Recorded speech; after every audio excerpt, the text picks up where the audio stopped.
Good Monday evening. It's Phil Russert with Creatorcon. Figure we just do an on-the-spot little fun tonight where I'm going to do a fan comic talk. I have a friend of mine from Facebook who's also a comic book fan, Gallo Romero, is going to be on. Gallo is also into real estate, and I figured I would let you know that if anybody has any real estate needs, scrolling on the bottom at www.kwnyc.com, associate Gallo Romero. Reach out to him if you have any real estate needs, homes, rentals, etc. But anyway, we're going to talk tonight CGC and Slabbing comics, and we're going to talk about virtual cons and what we think will be the future of conventions, conventional conventions. So here's Gallo Romero. Hey everybody, how are you, Phil? So we're going to do a little fan talk tonight. Anybody who's watching, you're welcome to join in. This is just for fun. We're also right now on Creatorcon's Facebook page and the Creatorcon event on YouTube. So anybody who wants to talk on this platform, we will see you in the thread.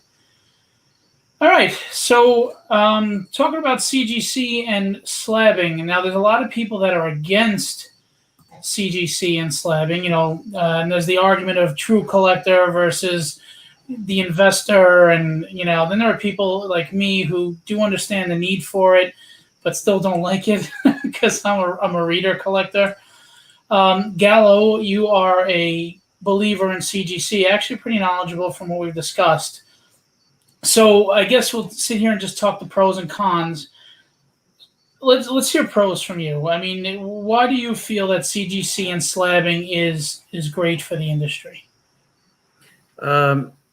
I don't know. I think when I was a kid, I started collecting comics in 1979. And there were obviously newsstand comics that I bought from the local newsstand vendors.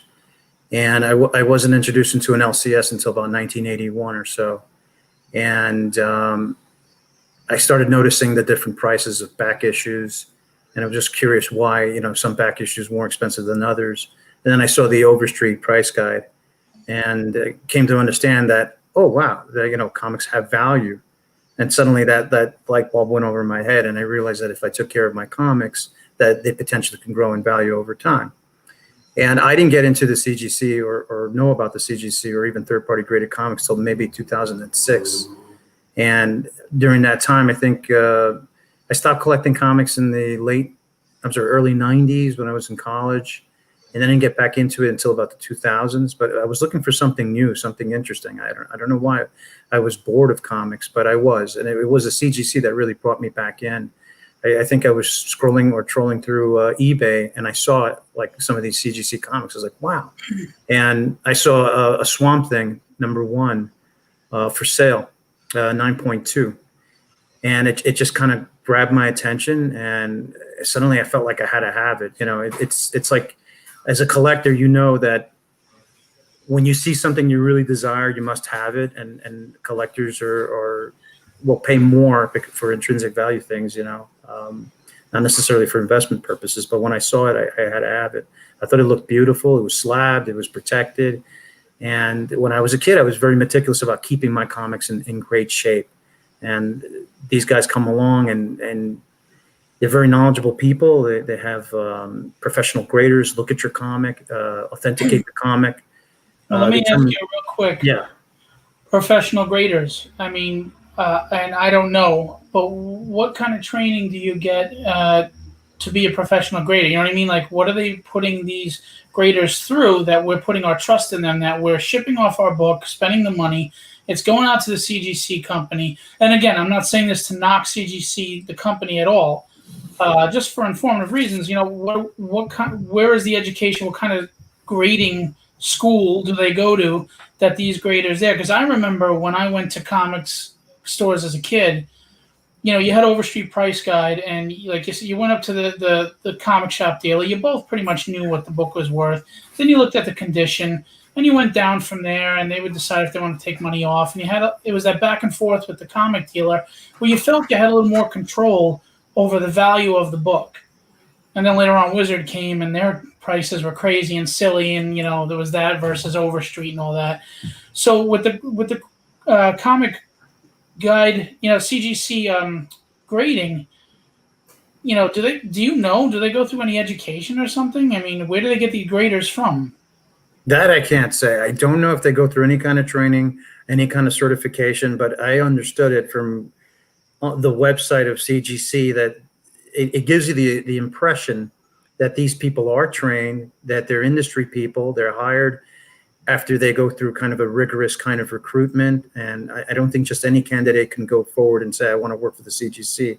I'm sure there is some kind of training behind the scenes. I do remember back in the early days when I first got involved with it and became a member of the CGC and started registering my comics and showcasing my comics, that they kind of gave you a walkthrough of how the grading process went through. And anyone can go to the CGC, cgccomics.com and look at the whole grading process. And it is pretty thorough. It seems to me like it's done in such a way, in a somewhat forensics and somewhat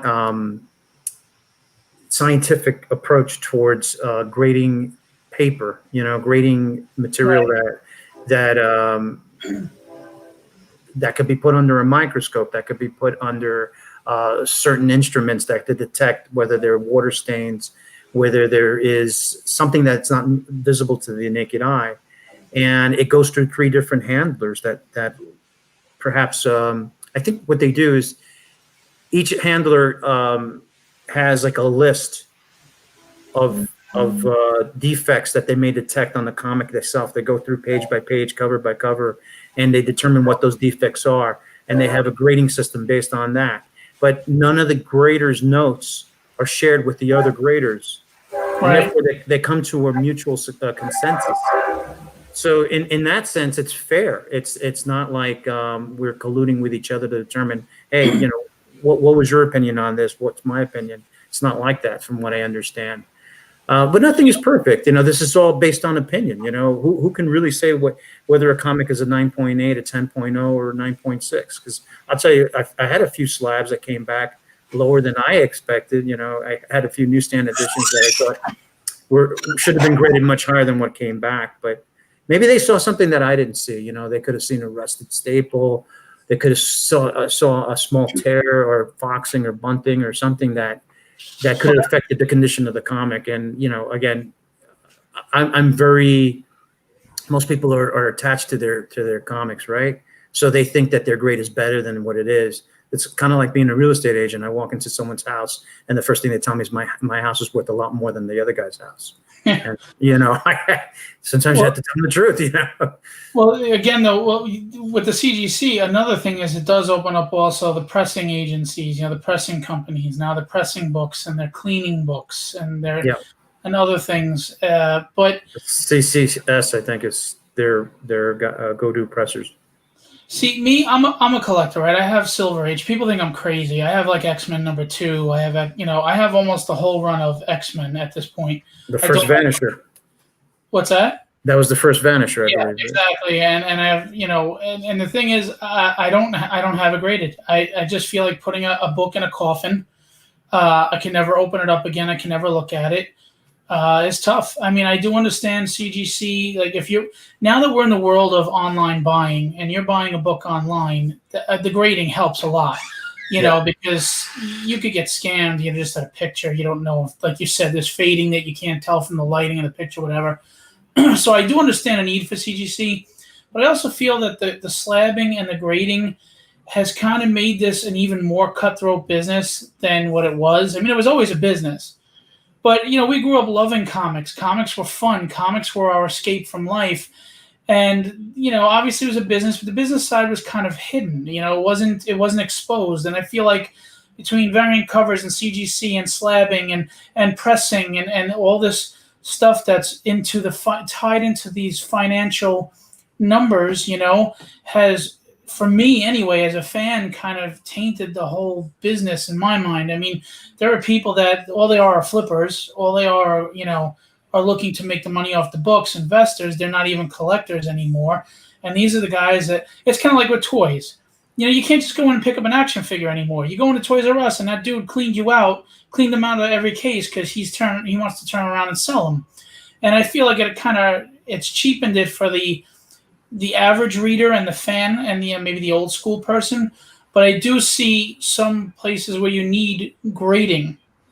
Um, and then, when you do the pressing and everything, is it kind of cheating? I mean, that's not the condition of the book. You're recreating a condition of a book. Again, if I'm ignorant on this, anybody who's watching, talk in the chat, please share your opinion. I don't know. I don't want a collection of plastic cases where I'm just looking at the covers. I can put them in a frame for that. I want to open them up. I want to read them. I want the authenticity of I'm holding an X-Men #2 in my hand, as opposed to it's in a plastic coffin that, I don't know. And then the expense. I mean, the worth of the book. How do you get, and if you want to resell it, now the value has to be higher than the actual value of the book because the money you spent on the signature series or the CGC, submission, now you're submitting $10 for the signature or $10 then to get the signature witness, $40 to do it. And now you just upped it 50, 60, 70 bucks on top of its value. So when you resell it, you got to oversell it. You know what I mean? And now me as a fan, all right, I decide I'm going to splurge. I'm going to buy a CGC book. It's a 9.2 or 8.1 or whatever. And it's $70 over because I have to cover the cost that person ate putting it into CGC. So I just feel like it's become too monetary now, that it's hurt the casual fan or even just a reader fan. I'm not a casual fan. I had 50 something long boxes of comics, wow. And it doesn't even count short boxes. So I'm not even a casual fan. I'm a reader, man. I've been a comic fan since I was a little kid. My first issues of I ever picked up were Uncanny X-Men 115 and 126, and nice. I picked them up with a newsstand, and then there's so many beautiful interiors. Now, somebody had mentioned, so then get the slabbed version and then get a reader copy. Yeah. Well, now you're just, again, it's the financial thing. How many people can really afford to do that? It was comics as it is now are $5 a book. Yeah, the latest Joker issue was $8. Yeah, and then on top of that, people are slabbing these books that are out now, but they're high print runs. And now they're all being immortalized and preserved. I mean, the whole point you're slabbing an X-Men #2 and Avengers 72 is because there are a limited amount of copies left because of how old they are, right? Well, I don't know. I can't say that everybody's motivation is the same. In fact, I can say that it's not. Everybody's motivation is different. Some people are in it because of investments. Some in it are because of true hobbyists, and maybe they're what is the word? They're just purists, right? The purists are going to always look at the raws as the only way to collect comics.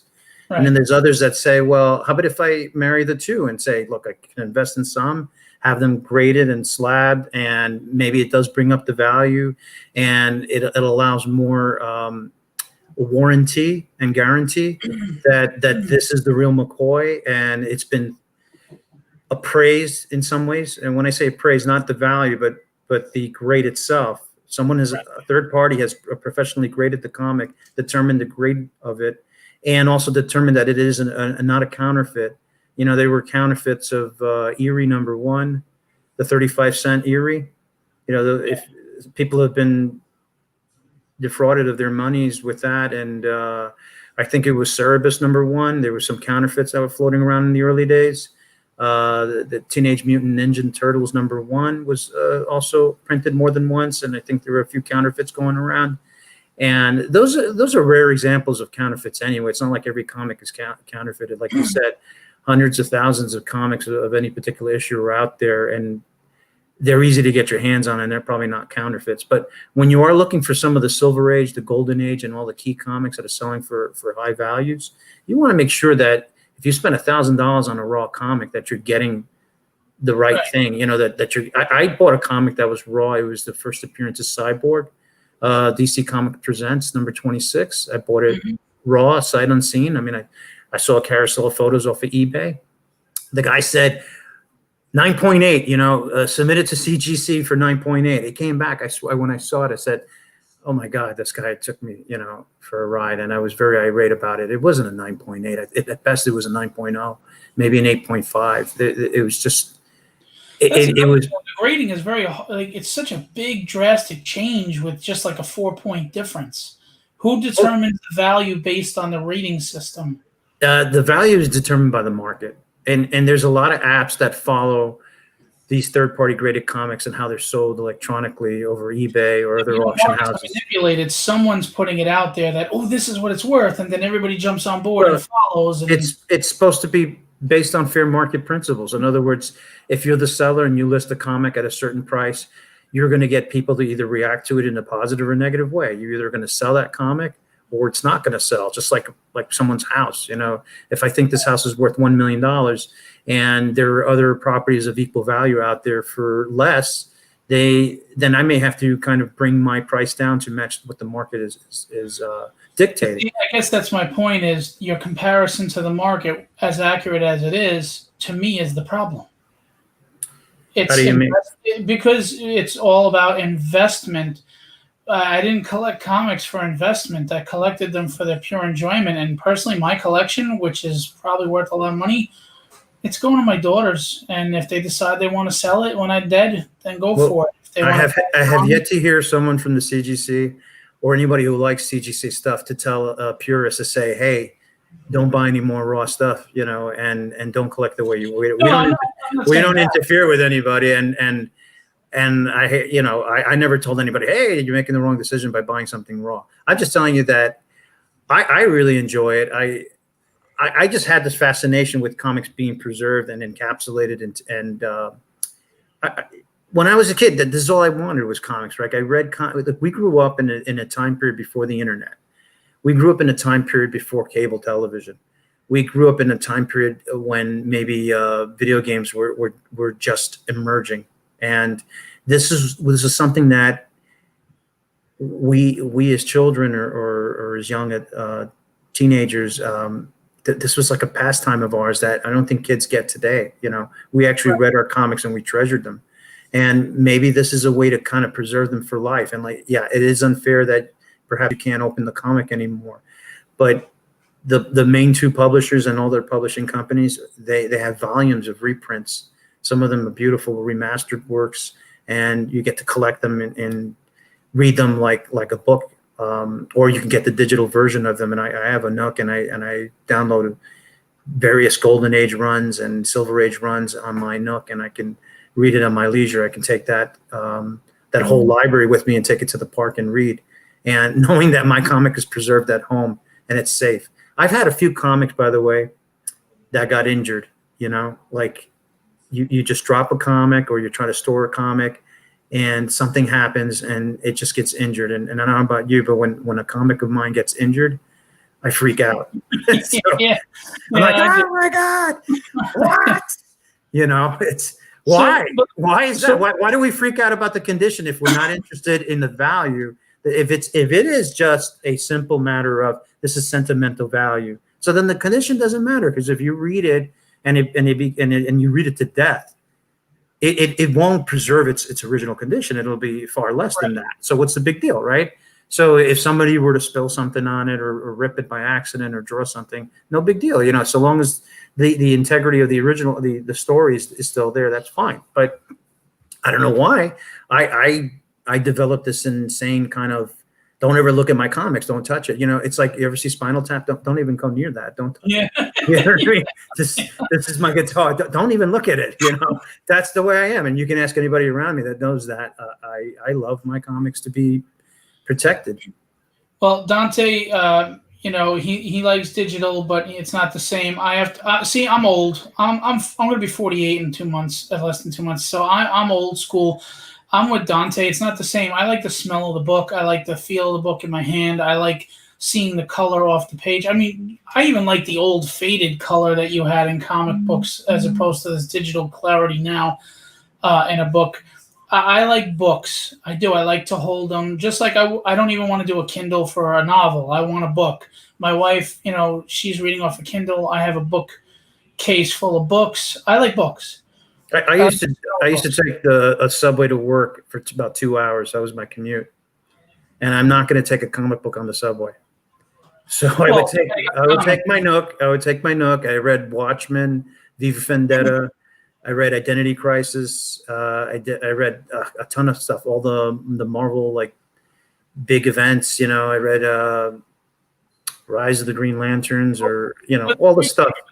There right now, I mean, that's an alternative too to get collected editions. That a trade paperback isn't worth much. So if you take that on the bus or the train, what's the big deal? But but the fact that I could just take it with me, and I remember I downloaded the Bronze Age run of the X-Men, as well as Tomb of Dracula, Moon Knight, and I was reading that.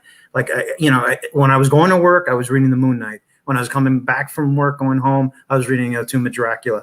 I can't walk around with a backpack full of comics, and Well, I don't know how long you're spending on the train. No, but I'm just saying, I was going from where I live in Queens to Bay Ridge, Brooklyn, and it was yeah.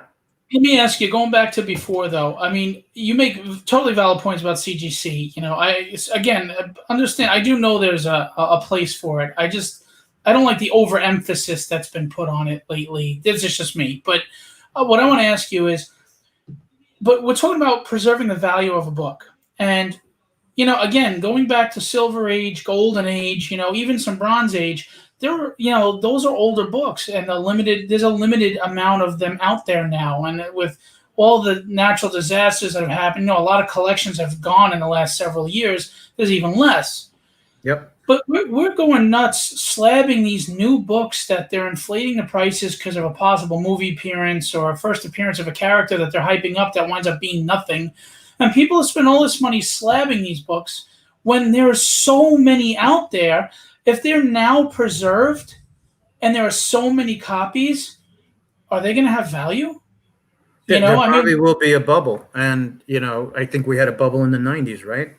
When the death of Superman brought this craze on, and everybody who was not a comic book fan, who was not a comic book investor or reader or whatever, became a speculator, right? I mean, these guys came out of nowhere, and I forgot who launched that in DC, but they called that event basically the death of comics in the 90s, right? And there was that bubble because the speculator boom came, and everybody was buying every comic.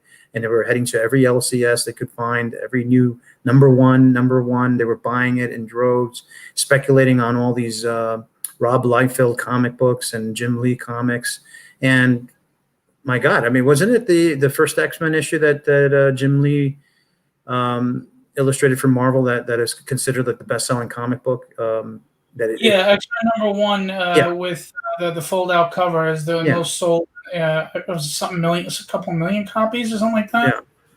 So there's always going to be a speculator market and a speculator bubble, and it's always going to go a little crazy at times and then retract, and then there's a new speculator boom come along, and then it's going to go away. It's going to come back. It's going to go away. It's going to come back. I think that is normal with anything that has value. And again, value is just it's an opinion. It's either. Like Dante said here, though, again, I'm finding more speculators than readers now as well. And again, going back to the 90s, that's what imploded. Are we headed that way again? I mean, look at all the trouble that's going on with DC. They were losing money. The gimmicks with the variant covers left and right. They're doing a George Lucas. They're making you buy the same product 5, 6, 7, 8 times. And then they're also inflating the value of these covers. You're spending $60 on the book that you could get for the $4.99 because it's got the variant cover by Philip Tan, who, by the way, I love his art. His art is amazing. But now you're spending $60 for a book just because Philip Tan drew a variant cover when Philip Tan used to draw the books. The variant market's been around since the 90s. You can't blame a third-party graded comic book company for that. That's from the publisher side. And that is also from the investors and speculators, and also the general reader who falls prey to that. That's all a gimmick. So, but again, variant cover made because it's a speculator market now. I don't know. I mean, it's like saying, what came first, the chicken or the egg? So, in my opinion, readership has been on the decline for the longest. That's why we no longer have brick and mortar bookstores. I mean, I used to love going to Barnes and Noble and Walden Books and tour the art section and pull out art portfolios of Frank Frazetta, I still have my original How to Draw Comics the Marvel Way, that hardcover. I bought that at Walden Books. Nice. And where are the brick and mortar stores now? You know, they're far and few in between. So it just seems to me that fewer people are either A, not reading and picking up books anymore in general, and then, you know, digital came along and the internet came along and kind of changed the whole well, it basically shook up the markets, right? So Amazon shook up the market. They're the ones that started the whole, you know, digital readers, you know, and selling books electronically. And they did they change the whole? I don't know. I mean, I think this is just technology taking over. And aren't we saving the trees anyway? We're supposed to be a little bit more greener. Well, in digital, you know, but we're really far away from what we want to be, right? I mean, it's funny. Kind of going a little off topic, but staying on topic of the investor part. You know what I think has really, really crept in and affected everything to make an investor? The movies. Yeah. Because the Venom was coming out. Boom, all of a sudden Venom books were big again, and everybody was hyping the Venom books. And then they start to die down, and then a sequel comes out, is coming, and boom, they're up again. Or Cable when he was coming out in Deadpool. And it's kind of like insurance. Oh, your insurance is going up because you live in New York, and we assume that you have a higher chance of an accident. So we're going to rake you over the coals because you're there. You know, that speculation stuff. And I think the movies have a lot to do with that. And they also have a lot to do with bringing people in that go, I'm not a comic fan, but the movies are cool. And, hey, I heard that, you know, the comics can get expensive once the movies are ready to come out. So let me pick up a bunch of those. There is a correlation between a movie and its popularity driving up the price of a key connected to that movie title. I think the first comic book movie hero I ever saw was Superman, 1978. I don't remember if it ever affected the values of comics of Superman titles back then. Batman came along, in 89? Another big blockbuster. I don't remember it having anything other than DC putting out 1 billion Batman titles. The first time that I thought about that was in 2000 when the X-Men movie came out. And I saw the movie and I came out and I was like, wow, this is awesome. You know, like it's getting there. You know, the technology is finally catching up and is able to make all these characters come to life. It's an ensemble team. You know, it's the team movie too, which is the first time that they were successful with, you know, major budget on that. Absolutely, unless you count Fantastic Four with Roger Corman's. I don't know if you ever saw that one, 1994, but that's terrible. But I remember seeing that, and then I said to myself, I got to buy Marvel Comics, the stock, because this thing is going to take off. You know, if Marvel decides to make its own movies and it becomes Marvel Studios, and eventually they did with Iron Man. Iron Man was amazing. It is one of the greatest. Some of the comments here and the peanut galleries, and this is a friend of mine that I probably shouldn't have let him know I was on live. He's being a wise guy because the first Punisher movie was with Dolph Lundgren. And Lou Gossett Jr. That was made in Australia. I like that movie, man. I mean, listen, I'm such a diehard comic fan. I even like the Nick Fury with what the hell's his name? I forgot it. David Hasselhoff. David Hasselhoff. Fury. It was terrible. It was terrible, but I mean, but you watched it, right? Didn't you watch it? I watched it. You know, you got to remember too, though, we were starving for anything that was live action for comics back then because we didn't have any. I mean, do you remember in the '90s there was the TV movie of Generation X? It was so bad. See, well, there's a reason. It was bad. It was terrible. I remember watching the Wes Craven and the Swamp Things, you know, and that was those movies. Great, though, I love those Swamp Thing movies. They were very campy. They were very campy. But they don't match up to the TV series that came out in the 90s and even the one that came out on the streaming service. Yeah, which I don't know why I didn't continue that. We've come a long way. But yeah, you're right about the popularity of the movies driving in new readership or new audience. And then when the new audience comes in, they start talking about comic books. And it's driving up the values. There is a correlation there. I mean, what can we say about that? That's the way pop culture works. If a movie poster is representing a very popular movie like Star Wars, try to buy a Star Wars movie poster, original print. How much are you going to pay? You're not going to pay the original price for it. You're going to pay quite a bit of money. Why is the Star Wars comic so popular? Like the first one, so many Star Wars fans drove that value up. And if you do get a 9.8 graded comic of Star Wars, I don't know what the latest, fair market values are, but you're going to pay like $2,000-$3,000 maybe, I imagine. Oh, the peanut gallery. Mike, what are you saying? What one are you talking about in regards to what? Punisher, Swamp Thing? By the Maybe way, if Star anybody Wars. wants to come on live with us and have a conversation, you're welcome to. Dante or anybody, I'll send you the link. You can come on in. But not Joe and not Mike because they're just heckling. They're just busting chops. But see, that's the thing is, I don't know. I think Marvel and DC gambled on, the movies are going to bring in new readers. First of all, we're in a generation of short attention spans. And I think what backfired is they alienated the longtime readers to get the new readers, and the new readers aren't sticking around.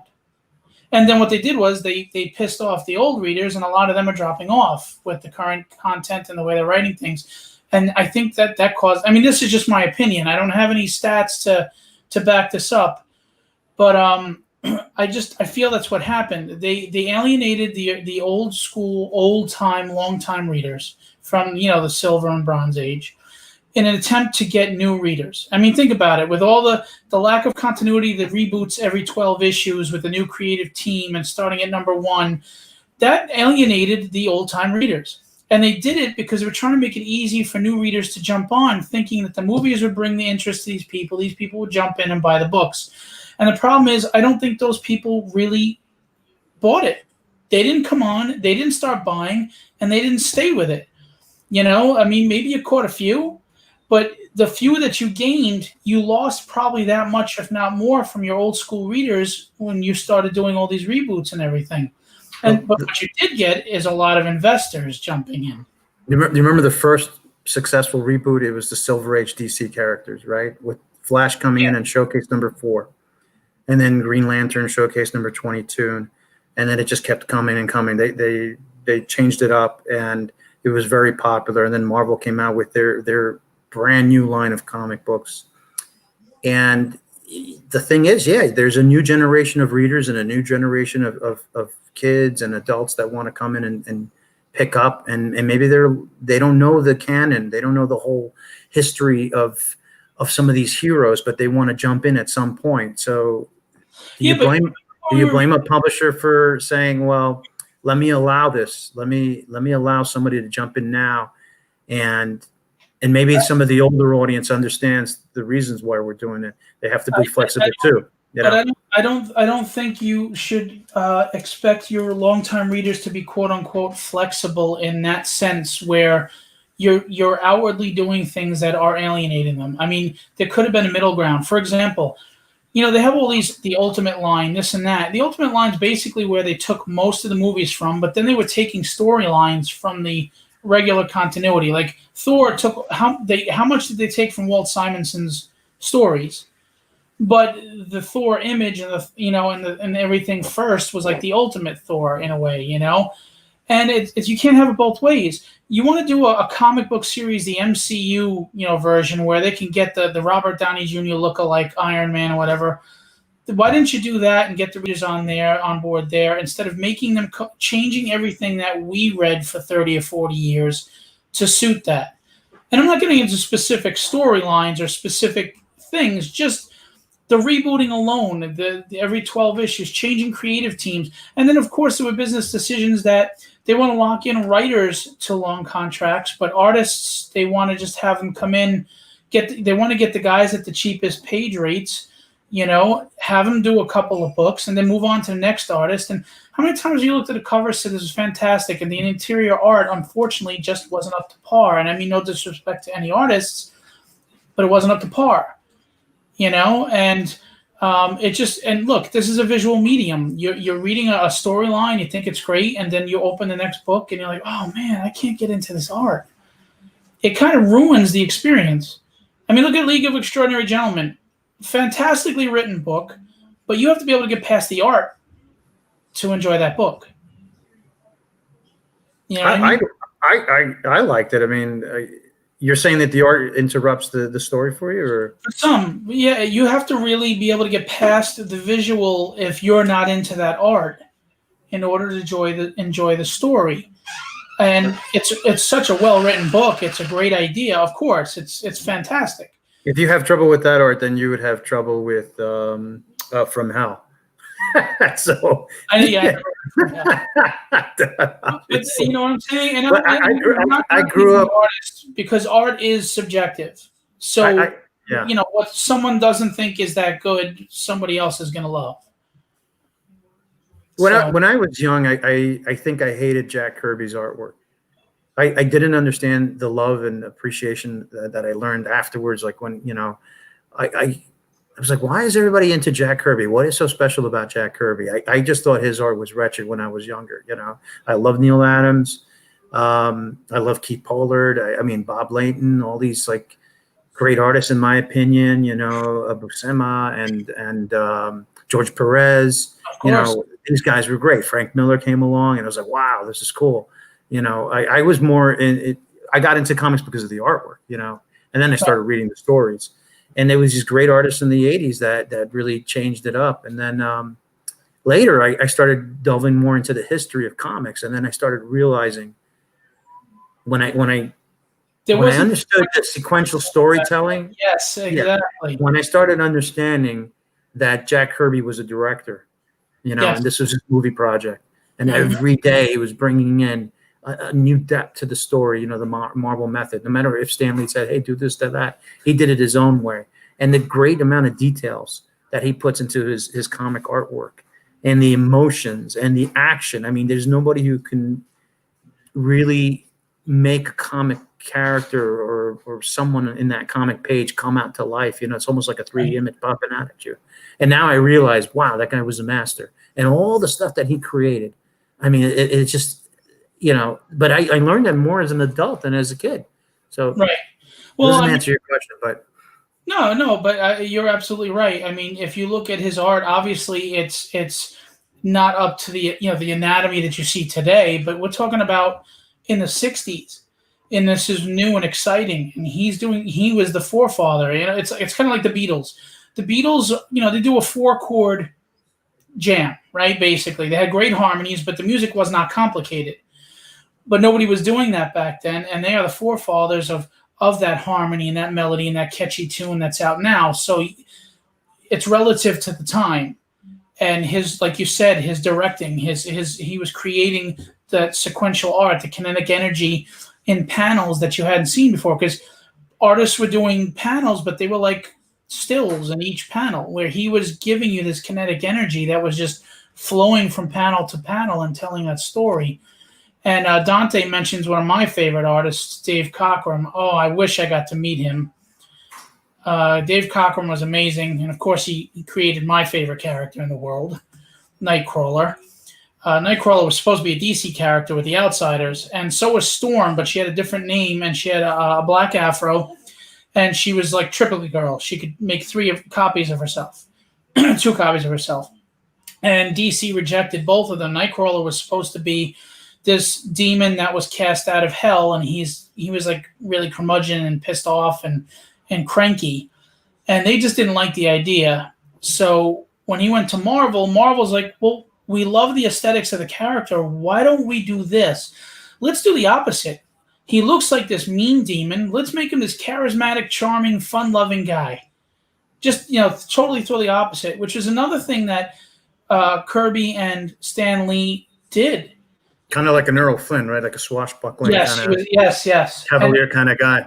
Yeah, and that's what Marvel did over DC in those days. They went against the grain, but they also made them more relatable. I mean, DC heroes have always been power leveled so crazy that you wonder how they even have any issues beating anybody. Where Marvel, they were faltered, they were flawed. I mean, Peter Parker, the guy can't pay his rent. And how many of us were reading our comic going, I'm not making my rent this month either. So that was all Kirby with his sequential storytelling, and Lee. I mean, Lee wasn't a great writer. They say that the forerunner to the Fantastic Four was oh gosh, Oh, the DC's Kirby's. Why is it escaping my name? You know who these guys are. say it again. There actually was a group of characters that came out of DC that were the forerunners of the Fantastic Four. Oh, the Doom Patrol. Oh no, it's Fantastic Four. No, I don't And know. then Doom Patrol was basically X-Men. kind of like what the X-Men became. So Well, they're, yeah, Doom Patrol was out first, but Fantastic Four, I don't know. Anybody know Dante? Anybody else?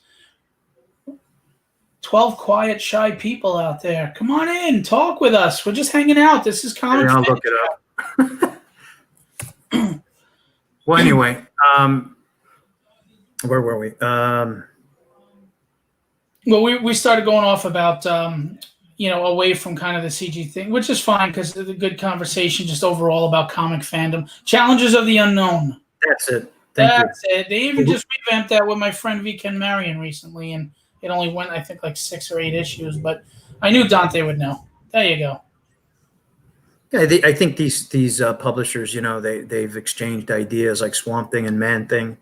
There was a story that I think Len Wein was roommates to Steve Gerber, and they wonder whether or not they may have been talking to each other, and then suddenly both of them have this idea for a series about a elemental creature coming from the swamps, Right. And we've seen instances where DC and Marvel have borrowed from each other. Of course. Steel, I think, is really Captain America in some ways, right? Well, he's like an Iron Man, Captain America amalgamation. Yeah. And then the Sentry. I mean, he's supposed to be Superman. I everybody uses that comparison, and I know that he's got the super strength and everything, but his power set's not really the same with the Void and everything. So I guess you could consider him a Superman archetype, but I would say Hyperion and Gladiator. Yeah. Are Gladiator, absolutely, except for the Mohawk.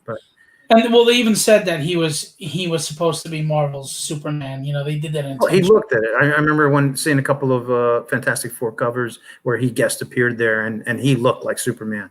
I mean, it was like, wow, this is Superman right here. And that was like John Byrne's way of saying, I can't wait to draw Superman. Well, even just looking at Hyperion and Squadron Supreme, that was intentionally, I wouldn't say a parody because it was a very serious storyline, but they were purposely fashioned after the Justice League. Yes, they were. Yeah, it was absolutely. There was an alternate universe where that supposed the superheroes took over, and they became kind of like, or they imposed a kind of a martial law. And then DC later on kind of touched that with Amanda Waller being concerned that the JLA would become that. From a different angle, they took the same premise, years later. So you're right; they copy off each other all the time. And I think they debuted in the Avengers, right? And I forgot what issue it was, but it was a 15-cent issue, but probably in the 70s.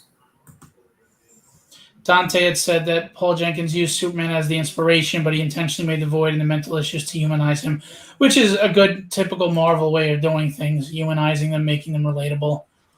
I agree. But yeah, with the characters, all the archetypes, another thing I think that is becoming a problem for me with Marvel, and I know DC does this often, but I just think DC did it better. There's too many damn Spider-Mans. There's too many different colored Hulks. There's just too many doppelganger heroes now. I mean, I don't, it's one thing if like you have Peter Parker and then you did, what's his name? Oh my God, why am I going blank on his name right now? Miles Morales? Miles Morales, thank you. That's fine. He took over, you have two, but then there's Spider-Gwen and Arachnid and this one and that one and even Venom. They went too far. Now there's like a whole world of symbiotes and there's a symbiote god. And, I know that Venom is getting a lot of acclaim right now. I haven't read it, so I don't want anybody like spitting at me here, but it just feels, and you had the Green Hulk, the Red Hulk, this Hulk, that Hulk, the Abomination, A-Bomb, just Red She-Hulk. It's like, holy crap, man, enough. It's too much. It's one thing when it's the Green Lanterns because at least it's a corp. It's a corp. It's the corps. It's a military, a space military regime. I can understand it being more than one. But the Hulk, I mean, all right, She-Hulk, but beyond that, I mean, come on. And the Spider-Verse, there's just too many. Well, it just seems to be that if something becomes a money-making machine, they will continuously, copy it and beat it to death until, every little dollar that they can squeeze out of it or get from it. I think it's backfiring, though, to older readers. I do. Hollywood follows this. I think a lot of other companies do this. They will copycat something to death, and eventually, the audience loses interest, the consumers lose interest, and then that's when the market responds and says, we no longer want this. And then suddenly you'll see all these titles canceled, and they do have to reduce the amount of Batman titles and Spider-Man titles, and keep a select core group of titles. And I do think downscaling would be helpful right now. I mean, DC's doing it, obviously. Yeah, I think Marvel needs to do it too. I think so too. They oversaturated. I mean, when the Avengers got hot, how many titles came out of the Avengers? And you're like, wait a minute, the Avengers always had been one title, and that was it. So we've got the clown crew coming in here. Well, listen, we could talk He-Man on the next show if you want to come on, Mike. These are friends. They're just joking around. They're funny guys. Actually, they're bringing some entertainment to the chat room. What's their opinion of the CGC or even third-party comics? Does anyone collect? They're just here to be ball busters. Oh, okay. Which wrong one? Actually, I loved the original New Warriors. I don't know if you're referring to the New Warriors that are out now, but no, I love the original New Warriors. The ones that are out now, I'm not really digging. That's no thanks. What title do you like now? What are you reading? I don't honestly. I'm sticking with X-Men right now and Avengers, and that's all I'm reading as far as Marvel. I was reading Conan, but I dropped it. I don't know, man. I'm disappointed in everything that's out. I just don't. I don't know. I don't enjoy it anymore, and maybe part of it's me getting older, but I still love Heroes. I just don't love what they're putting out. I mean, Ed McGuinness, I love his art. He's doing great, and Jason Aaron is doing Avengers. And for the most part, he did a nice. See, Jason Aaron, I think, got it right. The new Avengers book has a nice mix of catering to the old school readers and giving something to the new people as well. I think Jason Aaron actually did it right with Avengers. I think they really need to look close at that. X-Men, I know this is unpopular opinion. I think Hickman is an excellent writer. He is very scientific. But the X-Men books, I don't like the clones, man. I don't like it, and I don't like them working with villains. I know he's purposely gearing up to show how the villains thing's going to backfire on them, and how the clones thing, something's going on with that too. But they're not the X-Men. They're sinister clones. I mean, I remember in the 90s when people flipped out when they tried to make Peter Parker the clone after all those years, and people went, back crap crazy. But now he was cloned over the X-Men. And nobody cares. They're like, oh, this is great. And I'm like, no, okay, I guess, but not for me. And Hickman reminds me of Morrison. He writes things as if you're supposed to know what happened between issues. I like Grant Morrison. I dig some of his. Well, the Animal Man stuff is amazing. I mean, I think we once talked about it, and you said you really couldn't get into it. And I like Flex Mantello and the Doom Patrol stuff he did. As far as his Marvel stuff, like I think he did a run on, was it the Eternals or maybe it was Neil Gaiman. But I really haven't read any of Grant Morrison's stuff on Marvel. It's mostly his DC stuff. But I understand that he's not for everybody. He has a very eccentric view of things, I guess, and he puts that into his comics. But I think he does it with a great amount of love, but it upsets the traditional canon. What's this, Grant? And you know what, Dante? I'm with you. I don't understand half the stuff he writes. I just don't. No disrespect to the man. Obviously, he's well revered and earned his. He's got his resume and he's earned his respect in the industry. So I don't mean this in a bad way, but I don't know what the hell he's writing half the time. I mean, when he wrote, what was that? One of the Crises, this miniseries for DC. Not Identity Crisis, because that was awesome.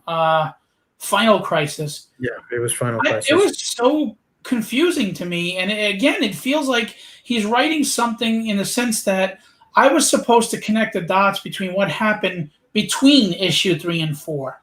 Like, I don't know what's in your head, and again, unpopular opinion, I wasn't a big fan of the Grant Morrison X-Men run. I didn't like making 5 billion freaking mutants at a school. I thought it took away from the whole point.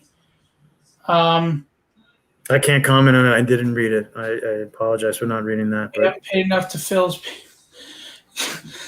No, I'm reading all your comments, Mike, and George, and Joe. You're a bunch of clowns just trying to troll my show here at this point. William Wolford is really good inker. Excellent inker. He inks some of my jams. So I've been quiet, but been listening. Someone that was an artist had mentioned that a person wanted a commission, but asked if they worked with CGC. Not sure if they were wanting a blank sketch cover done or just a sketch in general. I, as an artist, would find it annoying to have to do an extra step for a client and not get any extra money for doing that work, just to appease their request. What is your take on this? My take is, did Grant Morrison write this? Because I don't know what the hell you're saying. No, I'm just kidding. I got to really evaluate what you're saying here. I'm just playing with you, Will. I'm not sure what they were wanting. So a person. I think what he means that if he does a commission, it has to be witnessed by the CGC in order to get graded.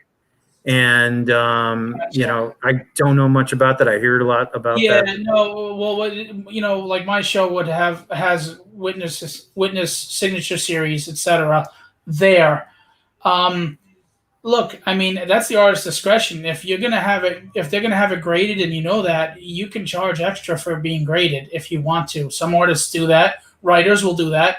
Writers will say it's a $5 signature, or if it's free, but if you're CGCing it, it's $10 for the signature. Yeah. Because they know that you're using their art or their signature to increase the value of that book for yourself. Also, knowing that you may flip it, they usually charge extra for that so that they get their worth. So if we're addressing you right, Will, I would just say don't be annoyed by it. Capitalize on it if you want to. Say, well, it's a little extra if you're going to CGC my art.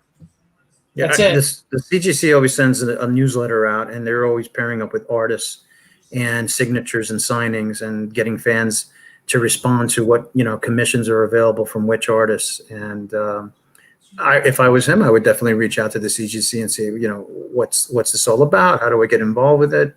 Do I get any extra? No, they don't. They just pay out of it or anything. Don't.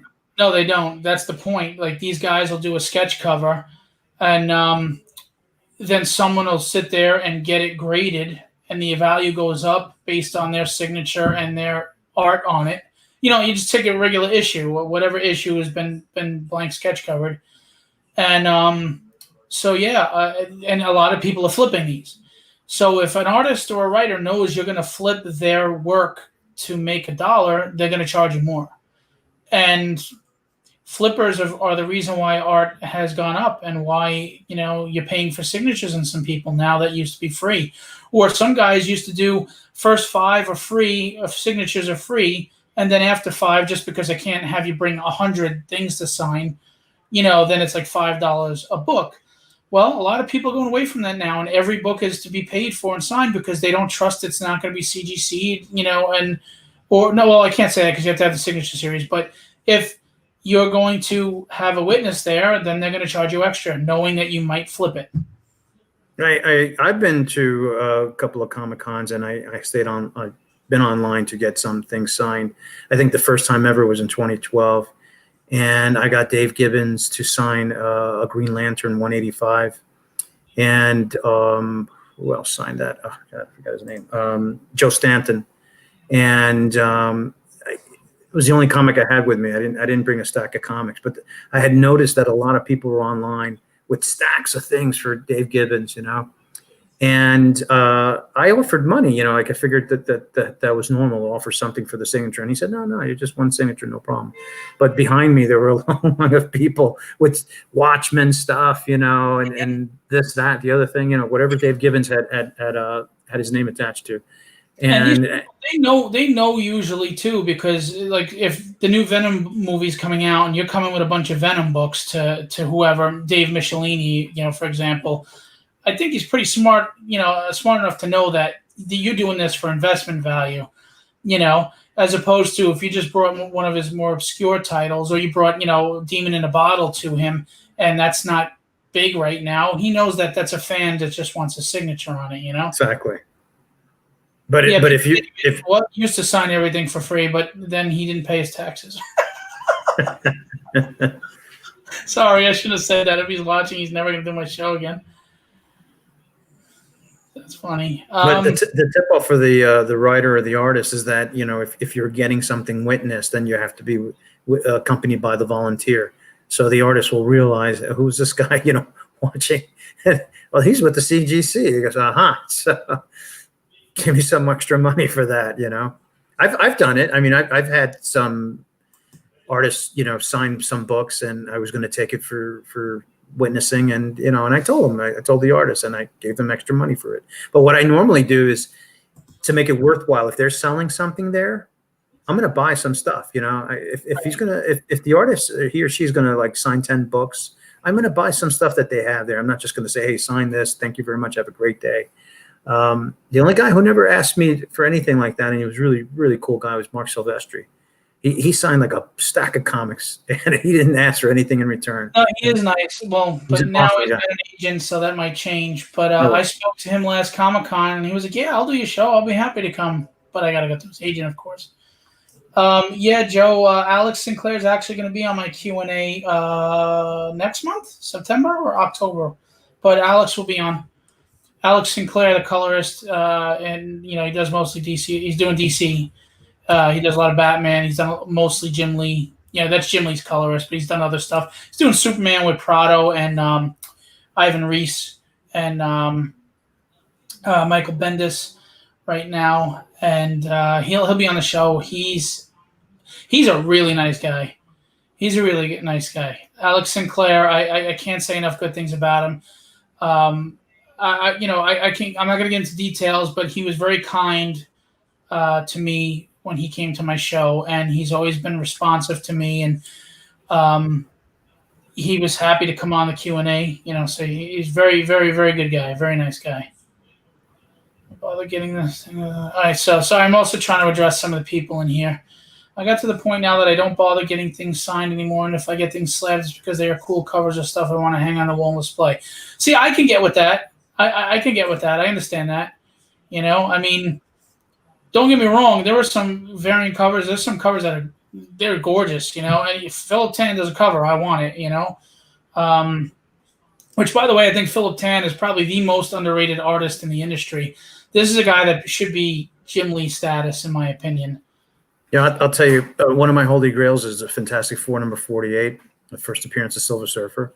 Yeah, I can't afford it at this point because the pricing on the comic is so high through the roof. I mean, maybe I could afford it at a 4.0 or 5.0, but a part of me is bothered to have such a low graded comic. And it's like I want the nines, I want something in that realm. And years ago, I said to myself, I got to buy one before it becomes too expensive, and it is.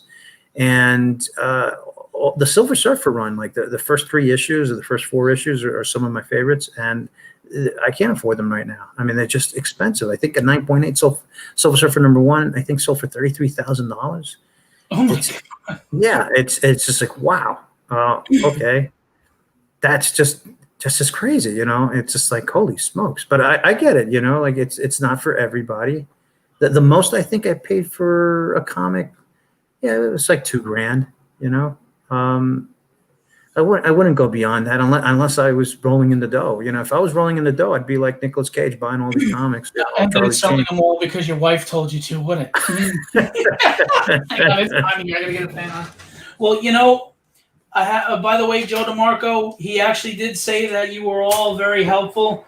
I'm gonna give a shout out to Joe DeMarco, who was not even asked to be staff at my show, but because he's pretty much a brother to me, he did work the show, and he was a phenomenal help at my last two shows, and thank you to you for that. And Alex Sinclair did say actually that the treatment and the care from everybody was phenomenal. So as much as you're being facetious, Joe, it is true. Other than saying that you were hot, I mean, that's really up to you and him. That's your business. But yeah, you know, you're talking about buying books. Years ago at New York Con, I found a guy. I wanted to get another giant size X-Men #1. I wanted to upgrade, and I'm telling you, it's not graded, but it's like a 7.5 at least. Okay. And the dude sold to me for $700. Wow. Yeah, it was a steal. I was like, okay. I mean, white pages, the spine's intact. There's no creases, no water damage, nothing cut out. It's in beautiful condition. It's at least a 7.5. And I even had somebody look at it, and they're like, "How much did you pay for this?" I said $700. They wanted to steal it right there from me. It's a beautiful book, and this guy will let me beat up to 10 beats. Shut up, Joe. I'll tell you that story is painful though. Have you actually read that story? It didn't make sense to me, that whole story about the island being, Krakoa being a mutant itself, and it attacks the X-Men, and well, they use the island now in Hickman's run. Yeah. I mean, well, it was different. And again, this is a book that floundered. It was in limbo. I mean, they were reprinting issues for like 20-something, 30 issues for years because they didn't know what to do with it. And they reach out to Claremont, and they reach out to Cockrum and all of them, and they're like, "We got to revamp this. What are we going to do?" And they killed off Thunderbird because it was really choosing between him and Wolverine. They had the same personality. Yeah. And the publishers were like, the editors were like, "Listen, we can't have this. The two are the same. What are we going to do? We got to get rid of one." And Wolverine is the more interesting, better character at the time. So buy Thunderbird. And that was the very next issue, I believe, right? 95? Yep. No, I'm sorry. 96. 96, where it was GSX1, and then 94, 95, 96. Yeah, I guess. I think so. Maybe it was 95. It might have been 95. It was one of those two. But it was basically his third appearance, and then he was gone.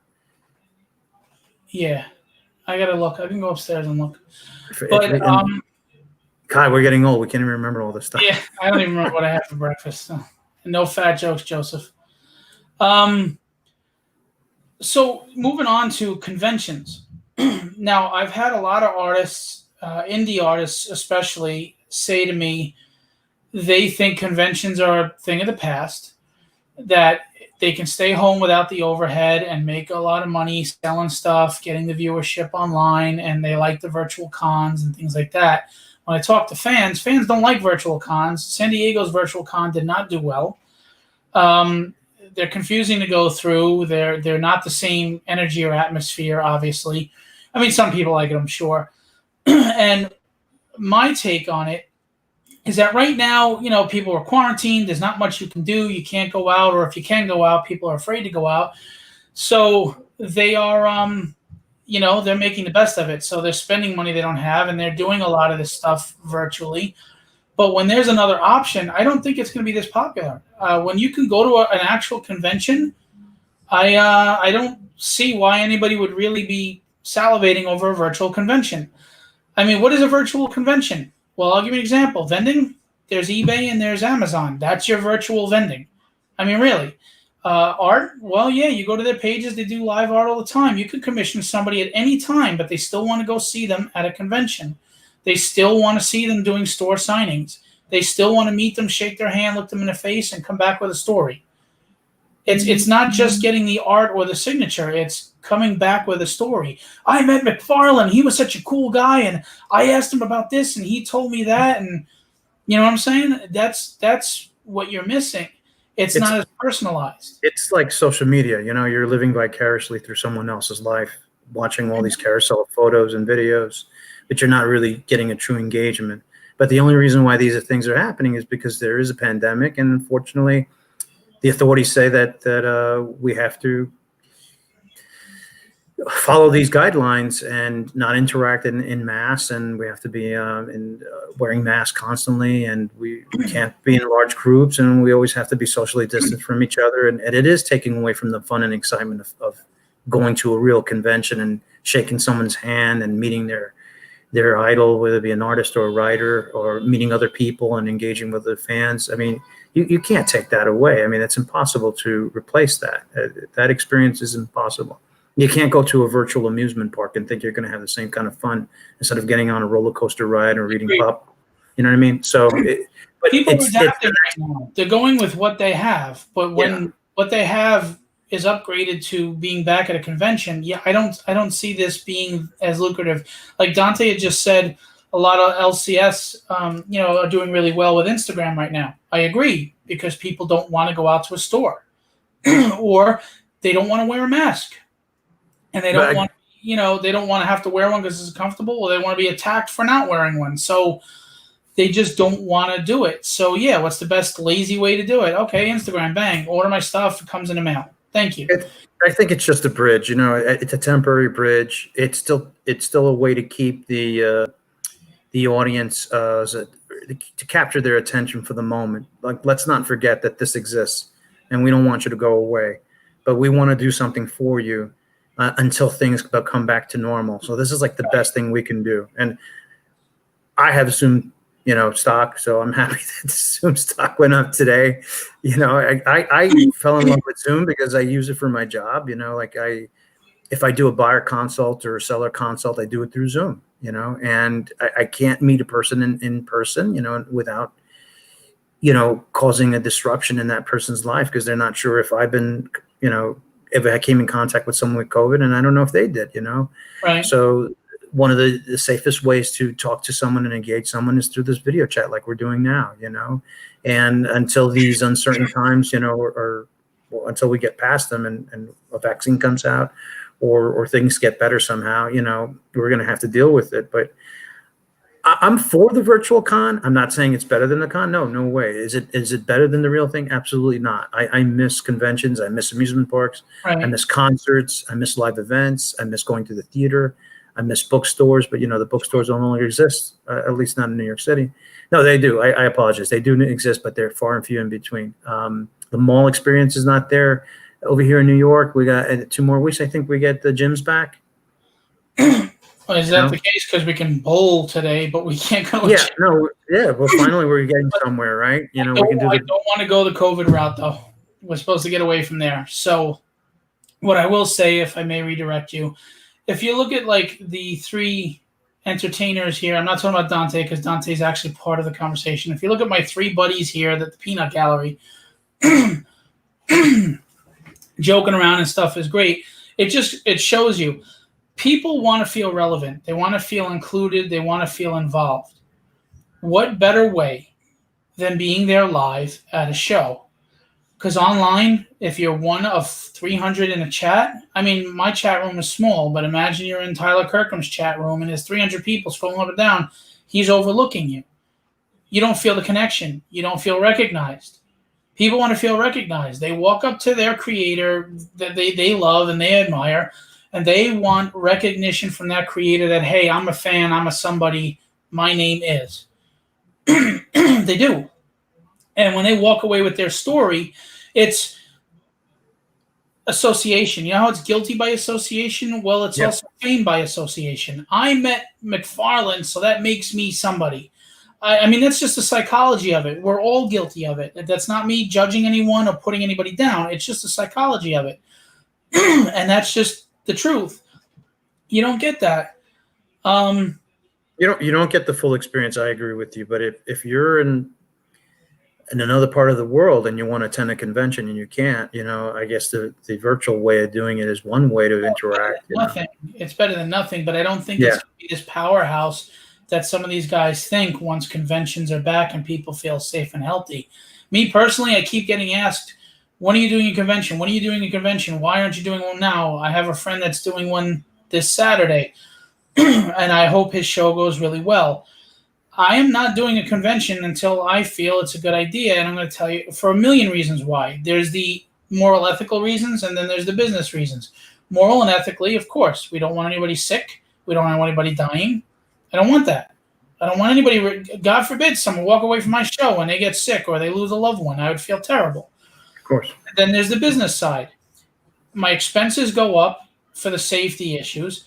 Then I got to deal with, everybody's got to wear a mask. And there's somebody that's not going to want to wear a mask, and I have to deal with that situation, which just makes it a negative, nasty situation. You could have people boycotting your show outside because they're pissed off that you have a show and they feel that you're not safe. I'm already seeing it. People are cancel culturing friends of mine that have shows. Wow. And it's negative publicity. They say that you care about money more than people, which I don't think that's the case with my friends that are running their shows at all. But that's what you're going to get. It's, we have to be, I just feel in the realm of reality, it's more, obviously there's the moral standpoint, and then business wise, and then your attendance.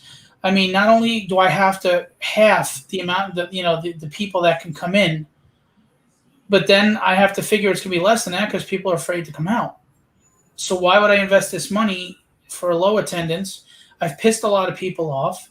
They're scared. I get bad publicity and a bad reputation, But worst of all, like I said, what if 5 people walk out of there and they're sick and they give it to their elderly grandmother or grandfather and they die? Now, I may never know if that's directly linked to my show, but I still don't want to ponder, did that happen? So I'm just putting on hold for now. There's no rush. No, there is no rush. You're doing the right thing, and you've obviously put a lot of thought in behind it, and I agree with you 1,000%. There is no rush to it until authorities say that this is getting a green light and we can do these things again. It's not even authorities. It's till people feel safe. Well, when the authorities start saying it's okay to go back, they have to kind of push us to, they put us on pause. They put this whole pandemic thing on pause for us, and we really haven't felt safe since then, right? So there's probably a prevailing air of fear for many people because of it, but somebody has to tell us when it's safe to go back out there. Someone has to say it. Okay, we're seeing the numbers. The numbers are telling us everything is going well. And nobody's looking at numbers on anything. Well, but I mean, it has to be that way,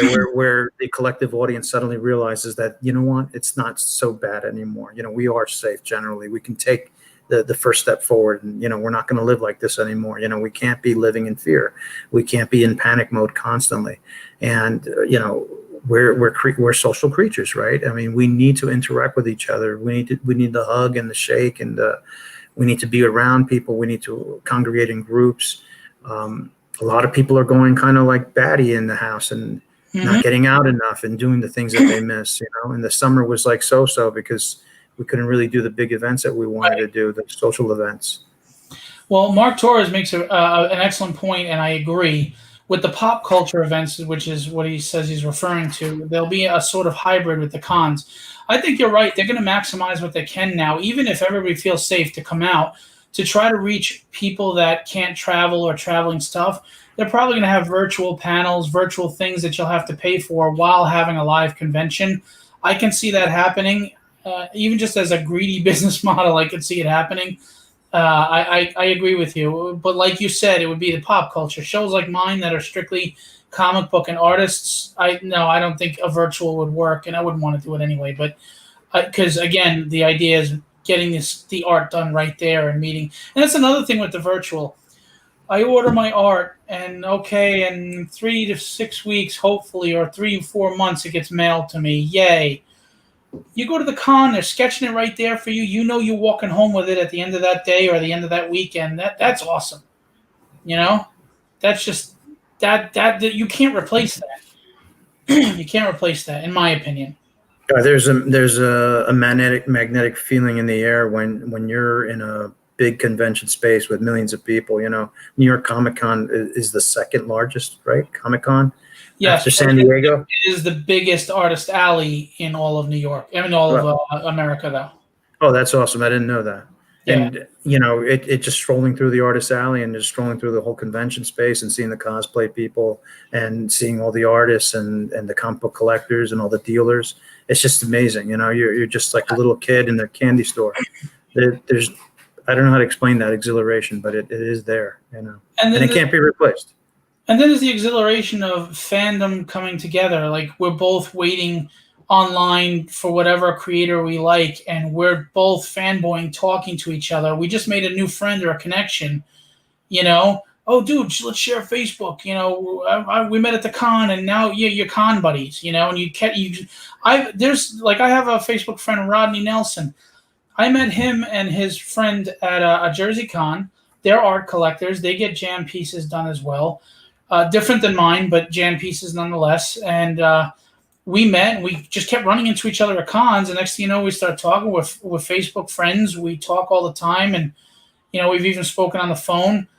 And there's just so much that comes with a con. By the way, I have to give Mark Torres credit. He actually came up with a tagline for my show the other day at one of my Q&As that he's graciously letting me use. I just got to take in a Red Lobster right there, Mark. He said a creator con where the artists are the draw. I thought that was pretty damn cool. So I'm stealing that from Mark. Well, I'm not stealing. He gave me permission. So when you see that tagline, Mark Torres is responsible for that. Anyway, so I honestly think that a lot of cons are scheduled for 2021. I still think at least the first half of 2021, they're going to be postponing them or canceling them again. I think these people are jumping the gun by doing the early 2021 for multiple reasons. We're only 4 months away from 2021, and there's people that have announced shows in the winter and, late winter like March. You're talking about 7 months from now, and we're still not fully open. There's still no vaccine. People are still scared out of their mind. We're still, at each other's throats about masks and social distancing. I don't think 7 months is enough. I don't think the convention's going to take place next year yet, because New Zealand is seeing new cases. They had 102 days, 102 consecutive days without any coronavirus cases. And then just a few days ago, they started with 4, and it went to 30, and now they're at 69, latest projections. Mm-hmm.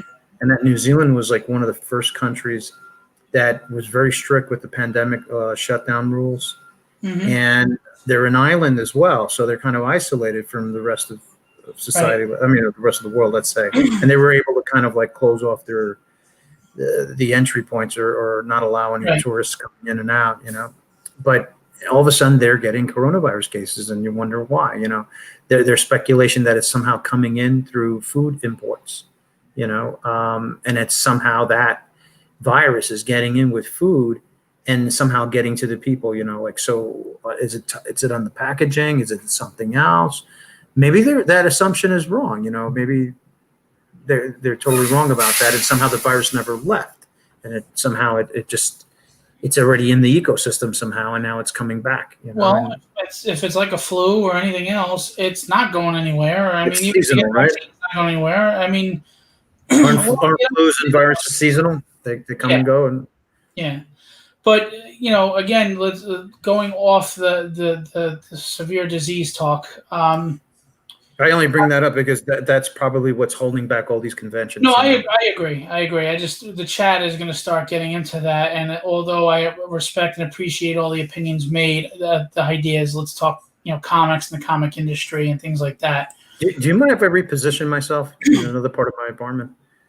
No, go ahead. Can I put it on pause for a second? How do I do that? I will pull you out so you can do what you got to do, and I'll see when you're coming in. Okay. Like that. Okay. Pull me out now. All right. So anyway, anybody in there who wants to join in, I can send you the link. You can come on video with us, or you can make comments in the chat. This is being broadcast on YouTube, on my Creatorcon Facebook page and my Phil Russer page. We're just hanging out, comic fan chat.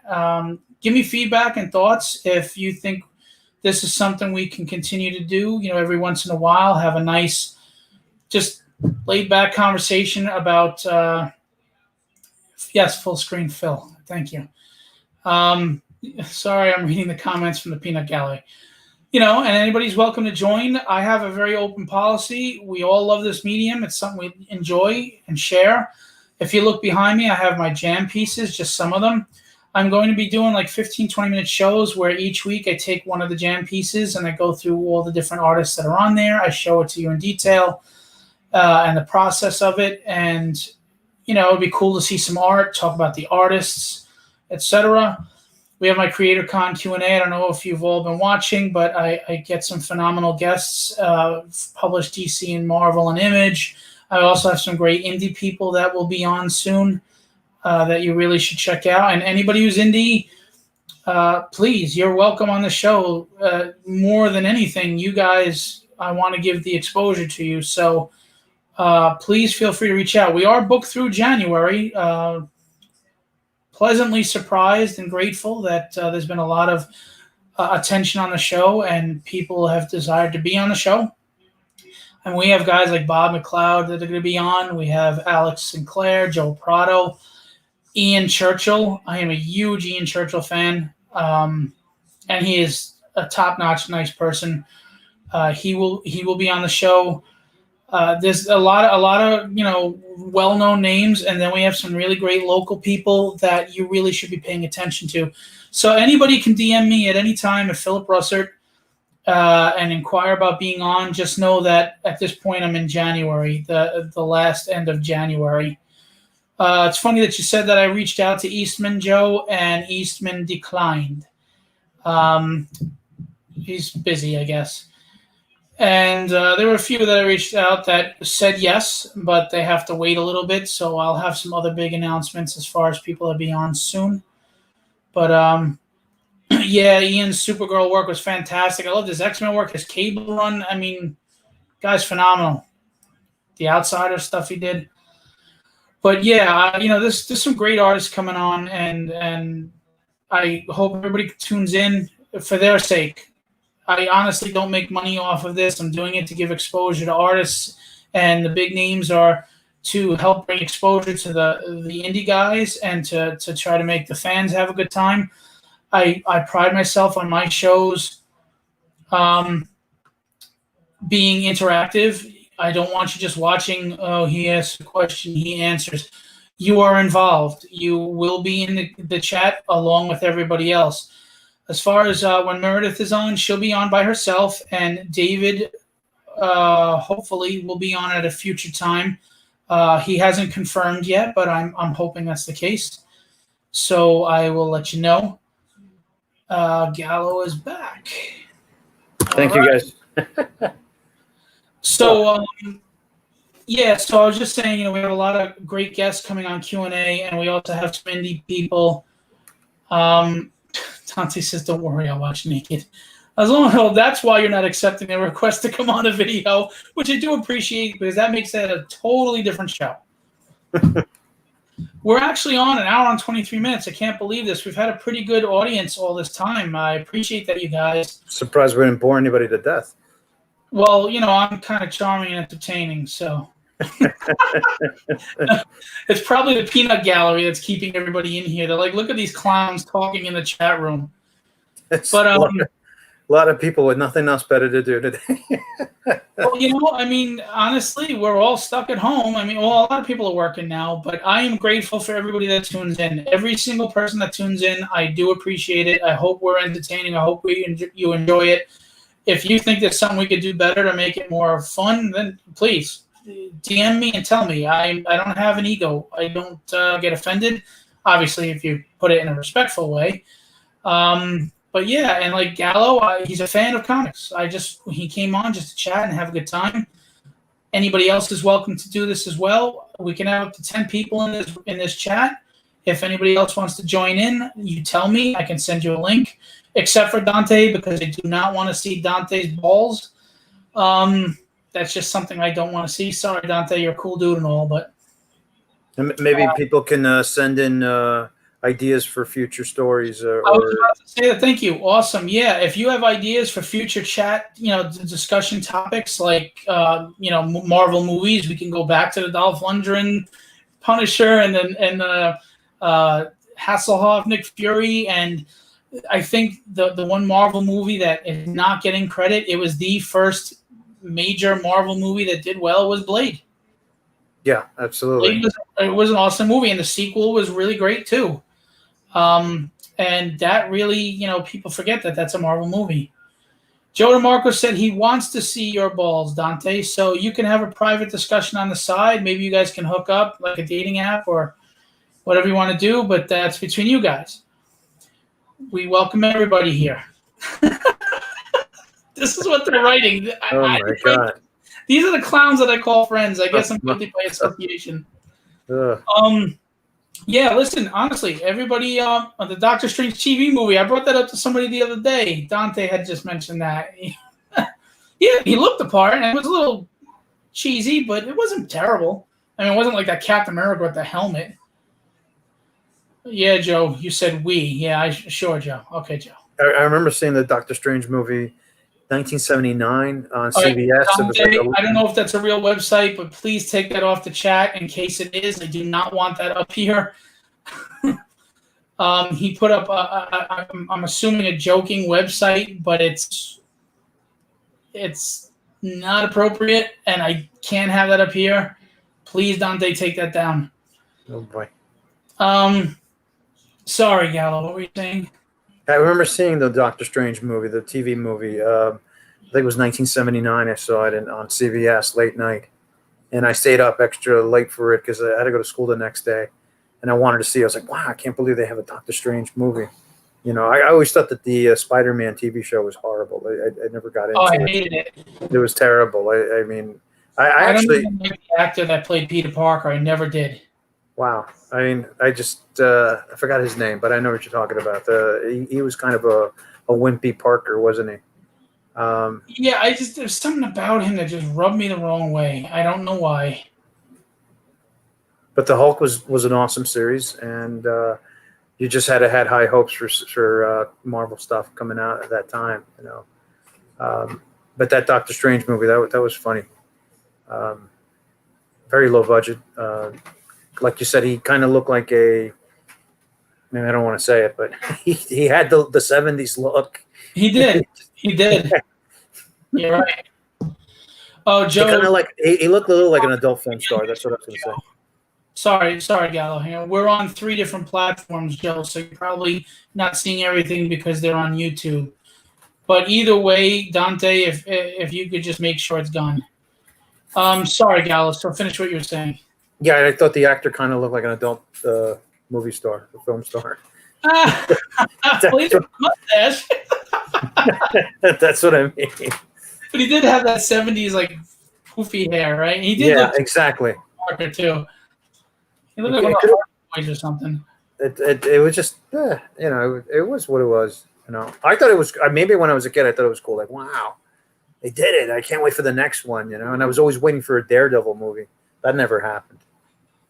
Although he did make an appearance. I think it was. It was so bad in the whole TV show. Yeah, you remember, right? It was all black outfit. Yeah. I think the guy who played Street Hawk was the actor who played Daredevil. I can't remember his name now. I don't know if you guys remember the Street Hawk TV series. I don't remember that. A guy on a motorcycle. It was kind of like the motorcycle version of Knight Rider. God, let me look it up. I vaguely remember it, but I don't remember anything about it. But that Hulk. First of all, then there was the Thor one, and then the way the death of the Incredible Hulk to end this whole series, he fell out of a helicopter. Really, the Hulk fell out of a helicopter. It's like, Stan Lee hated the Spider-Man TV show. He hated it. He's been on record for saying he couldn't stand it. Oh, I didn't know that. I thought he would have been like a big fan of it. I mean, at least he didn't like it at all. Do you remember when he kept coming off the wall? You could see the cable as he was climbing up the wall, and he kept coming off the wall. It was so cheesy. Or even the webbing effect, was horrible. Yeah, it was bad. It was very bad. But I mean, it all starts somewhere. If you even look back at the Incredible Hulk TV show, it was okay, but he wasn't anywhere near his power level, and it was the same formula every episode. And I just remember the one where David Prowse played an old man that turned into an old Hulk, and they had a fight. Do you remember that? David Prowse, who played Darth Vader. He did the physical embodiment of Darth Vader. He didn't do the voice, of course. We know it's James Earl Jones. David Prowse, in one episode, I forget how, but he got angry and turned into an older Hulk. That was him. I remember seeing an episode where there was an older Hulk, but I didn't know that was David Prowse. Yeah, that was David Prowse. Wow. Yes, it was. Last 2 weeks ago, I saw a Clockwork Orange on Showtime. I've seen it a few times, but David Prowse is in a Clockwork Orange. He plays the bodyguard to he plays the bodyguard to the writer that was originally attacked by Alex and his or his three buddies and the gang. So he's there. Yeah, he's in the Clockwork Orange. David Prowse. He's this big muscular guy. He's got glasses. He looks like a nerd. He could have been Superman then. And he plays the bodyguard to the unfortunate victim by Alex and his droogies. So if you ever watch Clockwork Orange, look out for him. It's always one of those movies I wanted to see.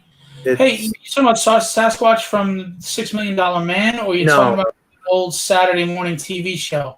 Sasquatch was played by Andre the Giant. Yeah, that's what I thought. But there was an old Saturday morning TV show, Sasquatch and some little kid. It was a live action, so I didn't know if he was talking about that. It was played with like the Captain Marvel and all that back in the 70s. Wasn't it like Bigfoot and his friend or something like that? Or yeah, I forgot what it was called. Did he play Swamp Thing in which the movies, the Wes Craven movies? He did? I don't know. I guess Mark is saying he did. Interesting. Wow. I didn't know that.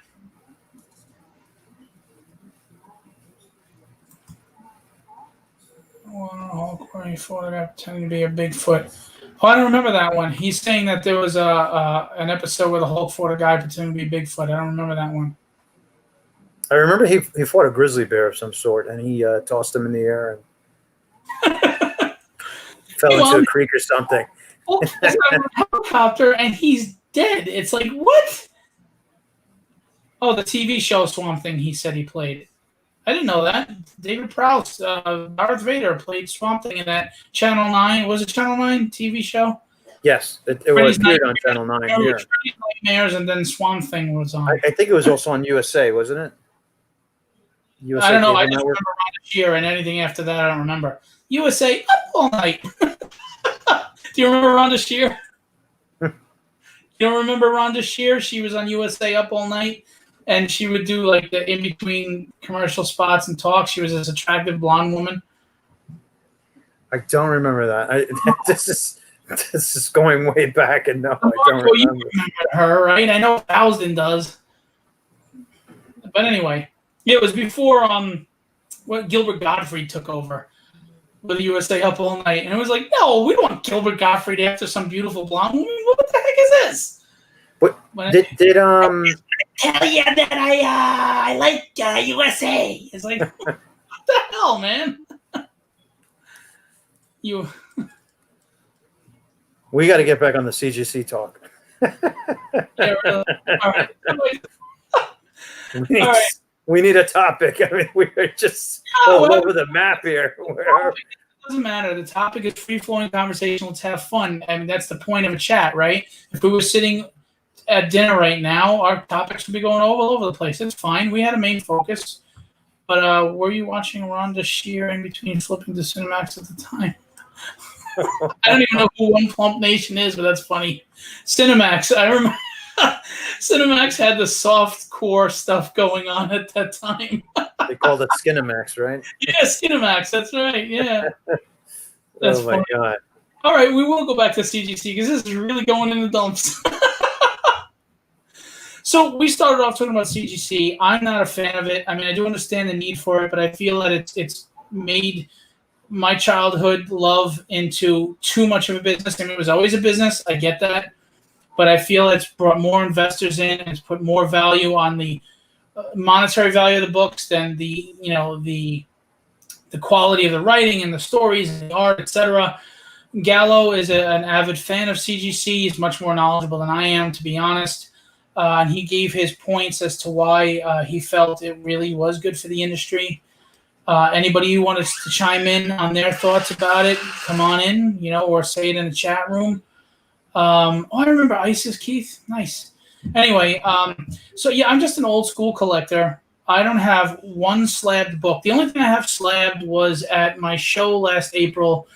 My friend Eric, who's the brother from another mother, I have sketchbooks that I sell at my show, very cheap. So people, if artists don't have a blank cover, that they can still get work, because you lose work if you don't have blank covers, And I sold them dirt cheap, and people would buy them and go around and get work done on them. Well, he grabbed one, and he got everyone in Artist Alley to sign it, and many of them did remarks, including Scott Williams, Mark Bagley, Mike Lilly, Chris Sotomayor, Alex Sinclair, a bunch of guys. Wow. Yeah, and he got it CGC'd all behind. I don't know how he did it behind my back, because I was all over that room all day. Came back as a 9.8. It's got all the remarks, all the signatures. And he gave it to me for my birthday last October. Wow. And that's the only thing I've CGC'd. And again, that's obviously the sentimental value for me. Yeah. So I don't own one CGC book, but I have Silver Age books that are worth a lot of money and in excellent condition. So, I have Juggernaut, first Juggernaut X-Men 12 in it's not great, but it's probably like a 5 something. Wow. Grade it late 4, early 5. Not bad for X-Men 12 Juggernaut. So that should be a topic for discussion. Just your favorite keys. What are your holy grails? Everybody has their holy grails. It could be Werewolf by Night number 32 might be a holy grail for somebody because it's the first appearance of Moon Knight. Right. My holy grail would be like House of Secrets number 92 because I'm a big Swamp Thing fan. Or Fantastic Four number 67, which I have, which is Adam Warlock's first appearance. Or Marvel Premiere or Thor 165, because you share that with Eric. Eric is a big Warlock fan and Silver There you Surfer. go. So I can't afford Fantastic Four number 48 in the condition that I wanted it. I could afford it actually, but it would have to be something that's a rag, Would you get a reader copy, or it would? Oh yeah, want this? but I bought. That's it. I went to Midtown Comics and I bought one of these hardcover Marvel masterpieces or masterworks. Yeah. And I bought like a collected volume, and I have the issue there, but it's not the same, obviously. Right. What's this? That's for slabs. He's got Hulk 181, Tales of Suspense 59.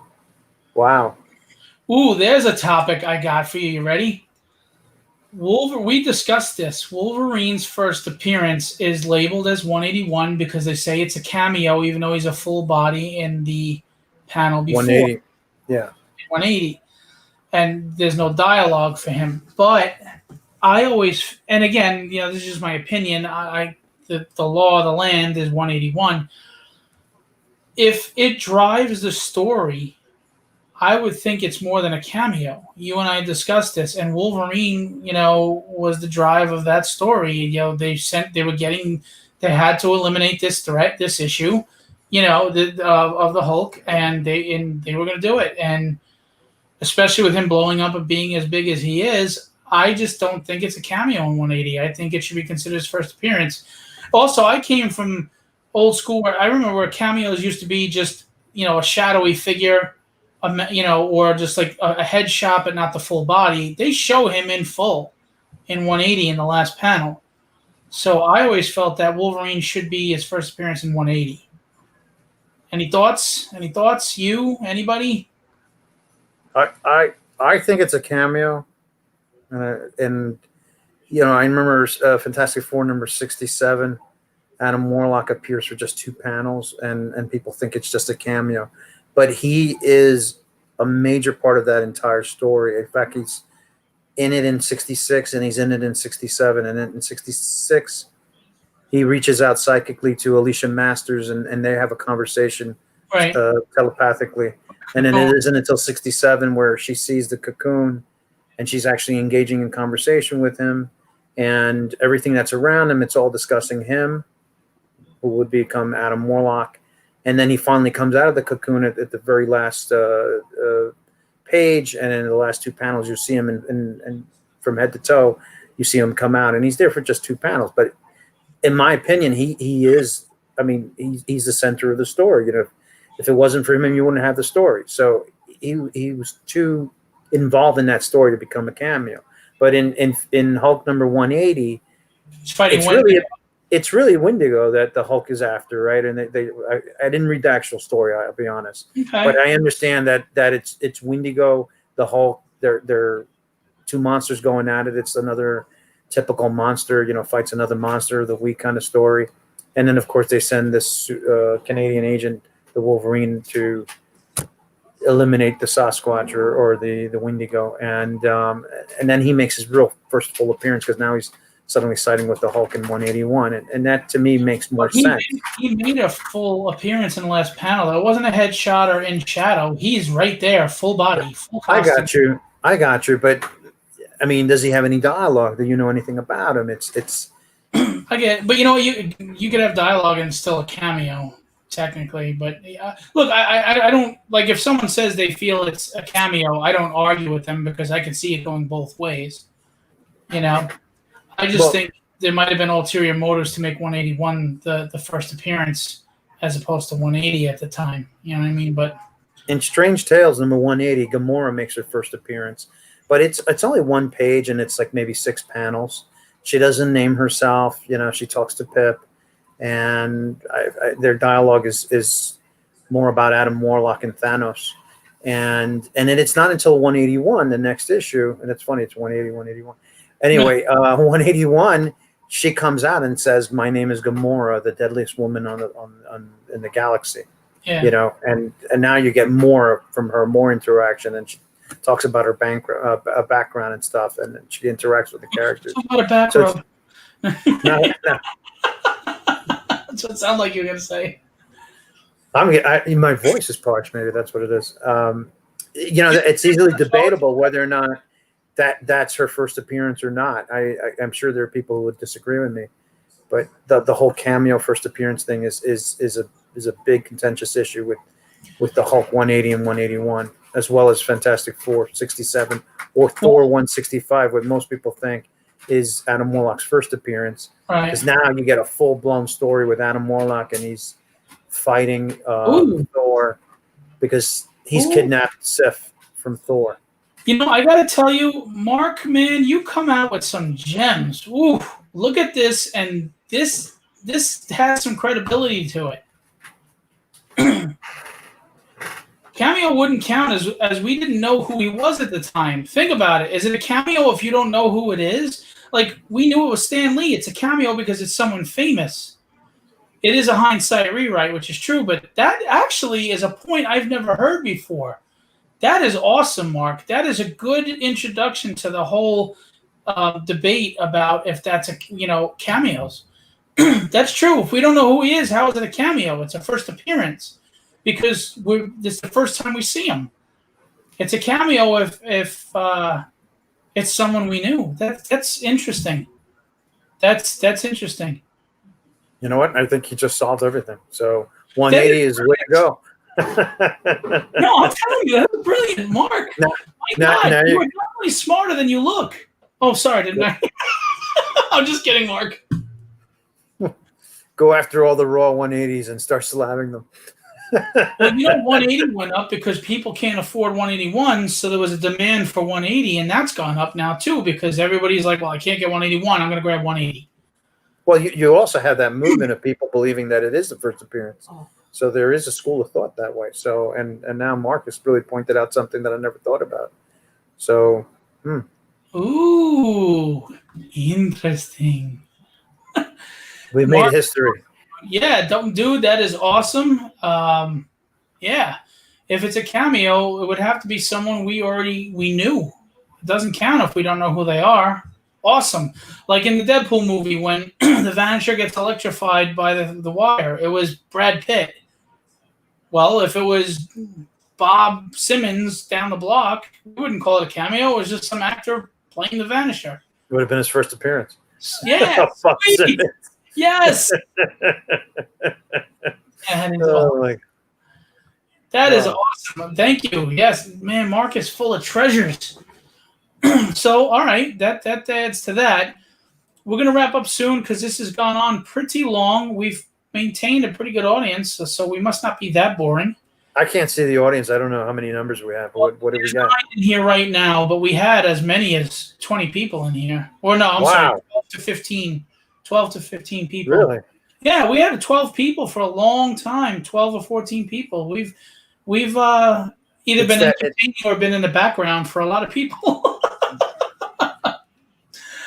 And people have come and gone, but we've had a lot of people. Not bad. Where 9 people are still hanging on for dear life. 10 right now. Look at this. So whoever just jumped in, we just had a revelation as far as the first appearance of Wolverine. Was 180 a cameo? Somebody left. It was 181 first appearance. And Mark Torres came with a great point. It's a cameo if we know who they are, but we didn't know who he was, so it's a first appearance. Sweet. I am so thrilled by that. I'm so excited by that. That's so cool. I love when people think out of the box like that. So does FF number 48 become Galactus' first appearance? Or because isn't it deemed his first appearance? I think it's deemed as a cameo. Really? Is he shown fully? I believe he is, but at like maybe a small panel or something. See, to me, if like your full body shown, I don't know. I don't think that. I think it's more than a cameo. If it's like in shadow, then I say it's a cameo because we don't know what the character looks like. We haven't really been introduced to the character. But going back to what Mark said, you wouldn't know this character. You never heard about him before. Then it has to be his first appearance, especially if you name him. But if it's in shadow, you're not seeing the character enough. Yeah. So I would say, first full body appearance. I agree with that. If you're at a camera view, let's say, like Anton Arcane. Apocalypse in X Factor. What was it? 5, 4, and I think it's 5. Apocalypse. He's in shadow, so it's a cameo. It's not a first appearance. He doesn't come in until I think 6. So I would agree with that because if Apocalypse is in shadow, we're not getting the full scope of what this character looks like.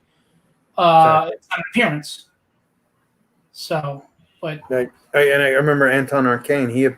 He's actually in the last panel of Swamp Thing #1, but he's off camera. You just see his hand pointing at a mirror where he's seeing the Swamp Thing, and it's his voice, and he's basically telling his unmen that he wants them to capture him.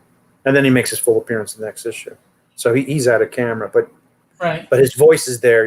It's going to be him, but you don't know it's Anton Arcane. And Swamp Thing started in, what was that horror book that he started, that he first appeared in? Well, House of Secrets is with the first iteration of Swamp Thing as Alex Olsen. Yeah, nice. And then he got his full title on Swamp Thing #1 back in 1972. Yeah, it was the he writes in. Any more cameo thoughts or? First appearance of Gambit, but they don't count as X-Men Annual. Had the first appearance of. Whoops, sorry, that was the wrong one. Thank you, Dante. Yes, House of Secrets. Keith, X-Men Annual had the first appearance of Gambit, but they don't count it as his first appearance. Which annual was that? Anybody remember? Or Keith, do you know what annual that was? I just know that his supposed first appearance 266, right?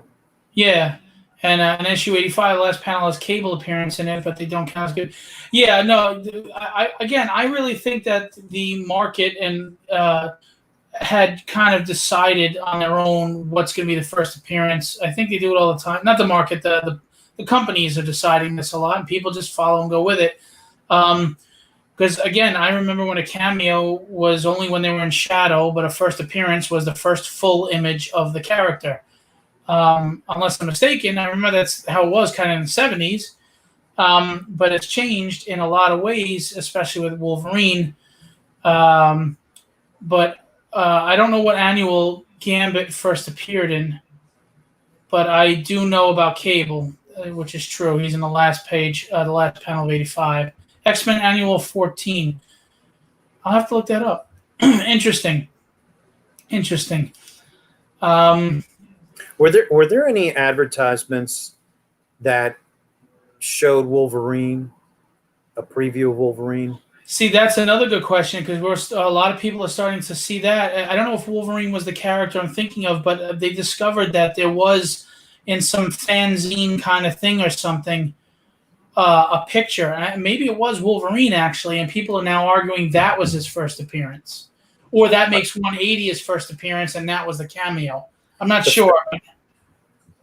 I know the fanzine that you're talking about, and I think that supposedly there was a contest where fans were asked to submit ideas for future characters, and somebody had submitted an idea of a Wolverine prototype, and that's what appears in that particular fanzine. Oh, really? But it has nothing. It looks nothing like Wolverine whatsoever.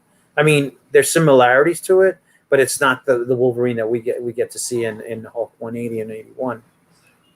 So I don't consider that a Wolverine appearance at all. Right. But I'm talking specifically about, like, there's an ad that says, next month, Hulk 181 appears, and you have that in some other. Let's say you have that in, I think it's in Daredevil, a Daredevil issue that shows that Hulk 181, and it's published before you actually get Hulk 181 because it's a preview of it, And the question is that his full? Could that be considered his first appearance? I mean, would that be the cameo that makes 180 the first appearance? If they're going by their standards, I don't know. Possibly. By the way, this was a major contention. Rob Liefeld was not happy with the Major X. There's a cameo in the Deadpool versus Gambit miniseries. He's like floating in space, I think, with a lot of other characters or debris or something, Major X. And Rob refused to sign those books as the first appearance, I believe. Wow. I don't know, Dante, correct me on that. By the way, Raphael was supposed to be on tonight as your counterpoint. Raphael's a great guy. Hey, guys, sorry my stomach knocked me out. Good conversation, though. Raphael is part of the Bit and Apple, which is they're a really great show. They're on multiple platforms. They're on YouTube, etc. So every time I go to switch off this, new thing pops up and knocks me off of it. Anyway, and he's the written writ, and he's a writer. And talking to him, I like him to write X-Men because he gets Cyclops right. Anyway, and so I was right. Dante says Liefeld is not a fan of that mini and he won't sign it. I believe he got upset about it too. Really upset. Anyway, so Raphael couldn't make it. We hope you feel better, buddy. We'll have a long future for chats. And yeah, I mean, Gallo is very knowledgeable of older books and CGC, so I thought it would be awesome to have him on. He knows what he's talking about. Again, I'm not the most knowledgeable in CGC. I just know as an old school curmudgeon, I don't. So, but I do understand its value. I do understand its necessity. Just I don't think I like it to the level that it's there. Having said that, we're pretty much at an hour and 53 minutes here, man. Woo. Still got 10 people. Yeah. I feel like we're doing a Jerry Lewis-a-thon, or something. Yeah, really. Well, hey, anybody wants to donate money to me, I'll take it. Or me. Okay, here's a good question. Gallo, what are your thoughts on PGX and CBCS, etc.? Any grading company or the other grading companies. I only have one PGX comic that I bought it cheap on eBay because I was desperate. Like I was trying to complete a collection, and I was considering just reslabbing it with a CGC, that same comic book. I'm not a big fan of PGX. They don't really have a community behind them. They don't really bring the wealth of resources that the CGC does. Whereas the CGC has a dedicated community where you get to showcase your comics on their site. They have message boards and chat boards where you can build community and talk to people and trade ideas, have conversations like this. not in video format, but you can actually buy and sell and trade things with these other people too. And I just love their census. Tells you, if you're looking to see how many particular, let's say you're looking at one particular issue, like Fantastic Four number 48, it will give you a census of how many of those comics have been graded through the CGC and at the different grade levels, also the signature series, etc. So you got to get an idea of how much population there is for that particular comic. And those are things that you don't get with PGX. Now, CBCS, I hear they're really good. I mean, that the original founder of CGC left them and started up CBCS. So they're supposed to be a really good, company.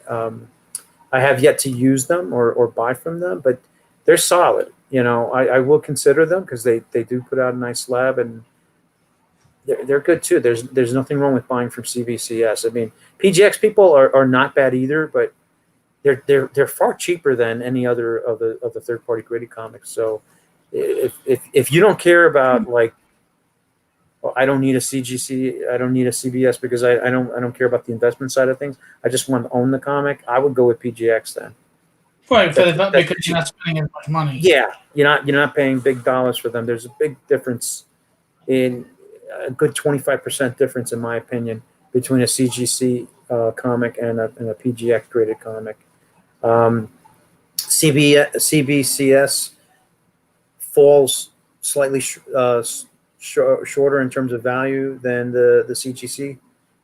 And I noticed that, they don't get the same type of valuation. If a CGC 9.8 for, I'm gonna just put a hypothetical out there. So for Hulk 181, it'll be in higher valuation than, let's say, a CBCS, in my opinion.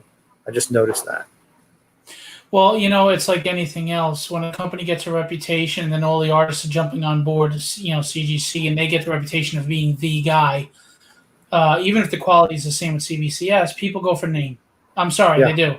You could have David Finch, and you can have Bob Thomas over here. Bob Thomas could be just as good as David Finch. They want David Finch. Exactly. So it's kind of what's going on with that too. I hear good things about CBCS. I hear a lot of bad things about PGX. I don't know though because I don't grade. So, but I do agree that PGX is the most affordable way to go if you're not really worried, like you said, about the value of the book so much, but you just want to preserve it and keep it. Yeah, they're a way to go. But I heard they're really not the grading experts that they could be. They don't match up in terms of quality of service to the other two companies. So, do I buy them again? No, not really. No, they're not the first that I turn to. But I've seen some deals out there, and I said, wow, I should consider buying a couple of PGX comics, and just when I get them, I'm just going to send them back to CGC and have them regraded that way. Hopefully, the grade holds up. Oh, did I do something here? I all of a sudden see myself. I was saying goodnight to my wife. Oh. Camera. I thought you wanted me to close the show for you.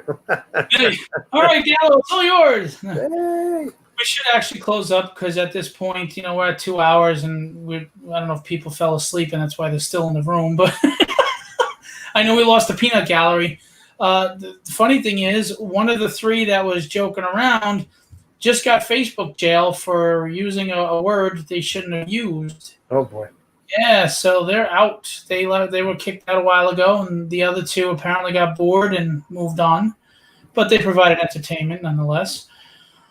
Everybody that came out, I hope you're entertained. Thank you. This was a comic chat. If you think we should do this more often, anybody wants to come on to chat comics, different topics, please, feel free. You could DM, say in the chat room. Suggestions on further chats, like Gallo had said, post them in there. In this thread, you can post any idea you want to chat about, and every once in a while we can come on and chat. By the way, Mark Torres, I just want you to know, he runs a show. It came from the radio. It's on a ton of different places to watch it, between Facebook and YouTube and God knows where else. Put it in the chat, Mark, okay? On YouTube also, if you want. Put your links in there. And on the Creatorcon Facebook page, put it in there because we're on all three. He's been gracious enough to have me on his show. It's a great show. It's a fun show. It's great on entertainment, indie comics, focus, and news. And it's a good show. And they're funny, and he has a great cast, a great crew there. They also tie into the Bit and Apple, which I mentioned before, Raphael. And they're just good guys, quality entertainment. They're pillars in this community here as far as this medium of comic books, and you should go check them out. Anybody else who wants a plug or wants to put their links in the chat room, please do. I just want to let everybody know it's not comic related, but Gallo is a real estate agent. He can help your real estate needs. Right there in the bottom scrolling, KWNYC.com, Associate Gallo Romero. Rentals, buying, feel free to DM him on Facebook if you need anything.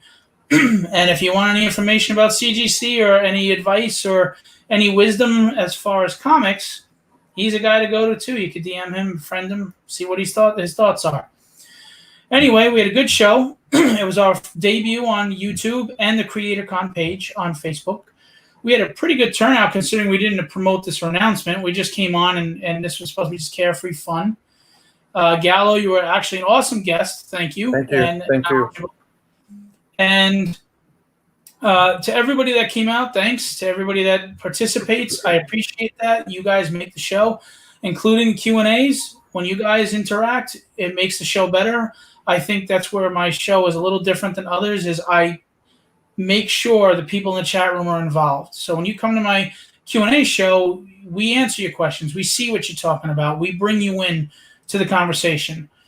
And just to let you know, tomorrow night at 10 p.m. Eastern Standard Time, which is 7 p.m. on the West Coast and 9 p.m. Central, we have Shelby Robertson, who worked for Extreme Studios with Rob Liefeld and Dan Fraga and a bunch of people. He's an awesome dude. He's a really great guy. He's a friend of mine. He will be on tomorrow night to discuss his days in Extreme, the projects he had done since then, and what he's doing now. He also was on Deadpool Bad Blood. So he's got some interesting stories to tell. We welcome you to come out in the chat and share questions and be part of the conversation. Again, 10 p.m. Eastern Time tomorrow. You can find us on Creatorcon Event on YouTube. That's the channel. Creatorcon, the Facebook page, and Phil Russert right here, my Facebook page, because I am the owner and promoter of Creatorcon. So please come on out, tell all your friends, and I know everybody hates the begging and pleading, but I am going to ask this. The more people that share the show while it's live, the more views we get. I don't need views for me. I don't make money off of this. I need views to give exposure to artists. When I get the indie artists on that don't have a big following, they need a big audience to get their Kickstarters and their Indiegogos out.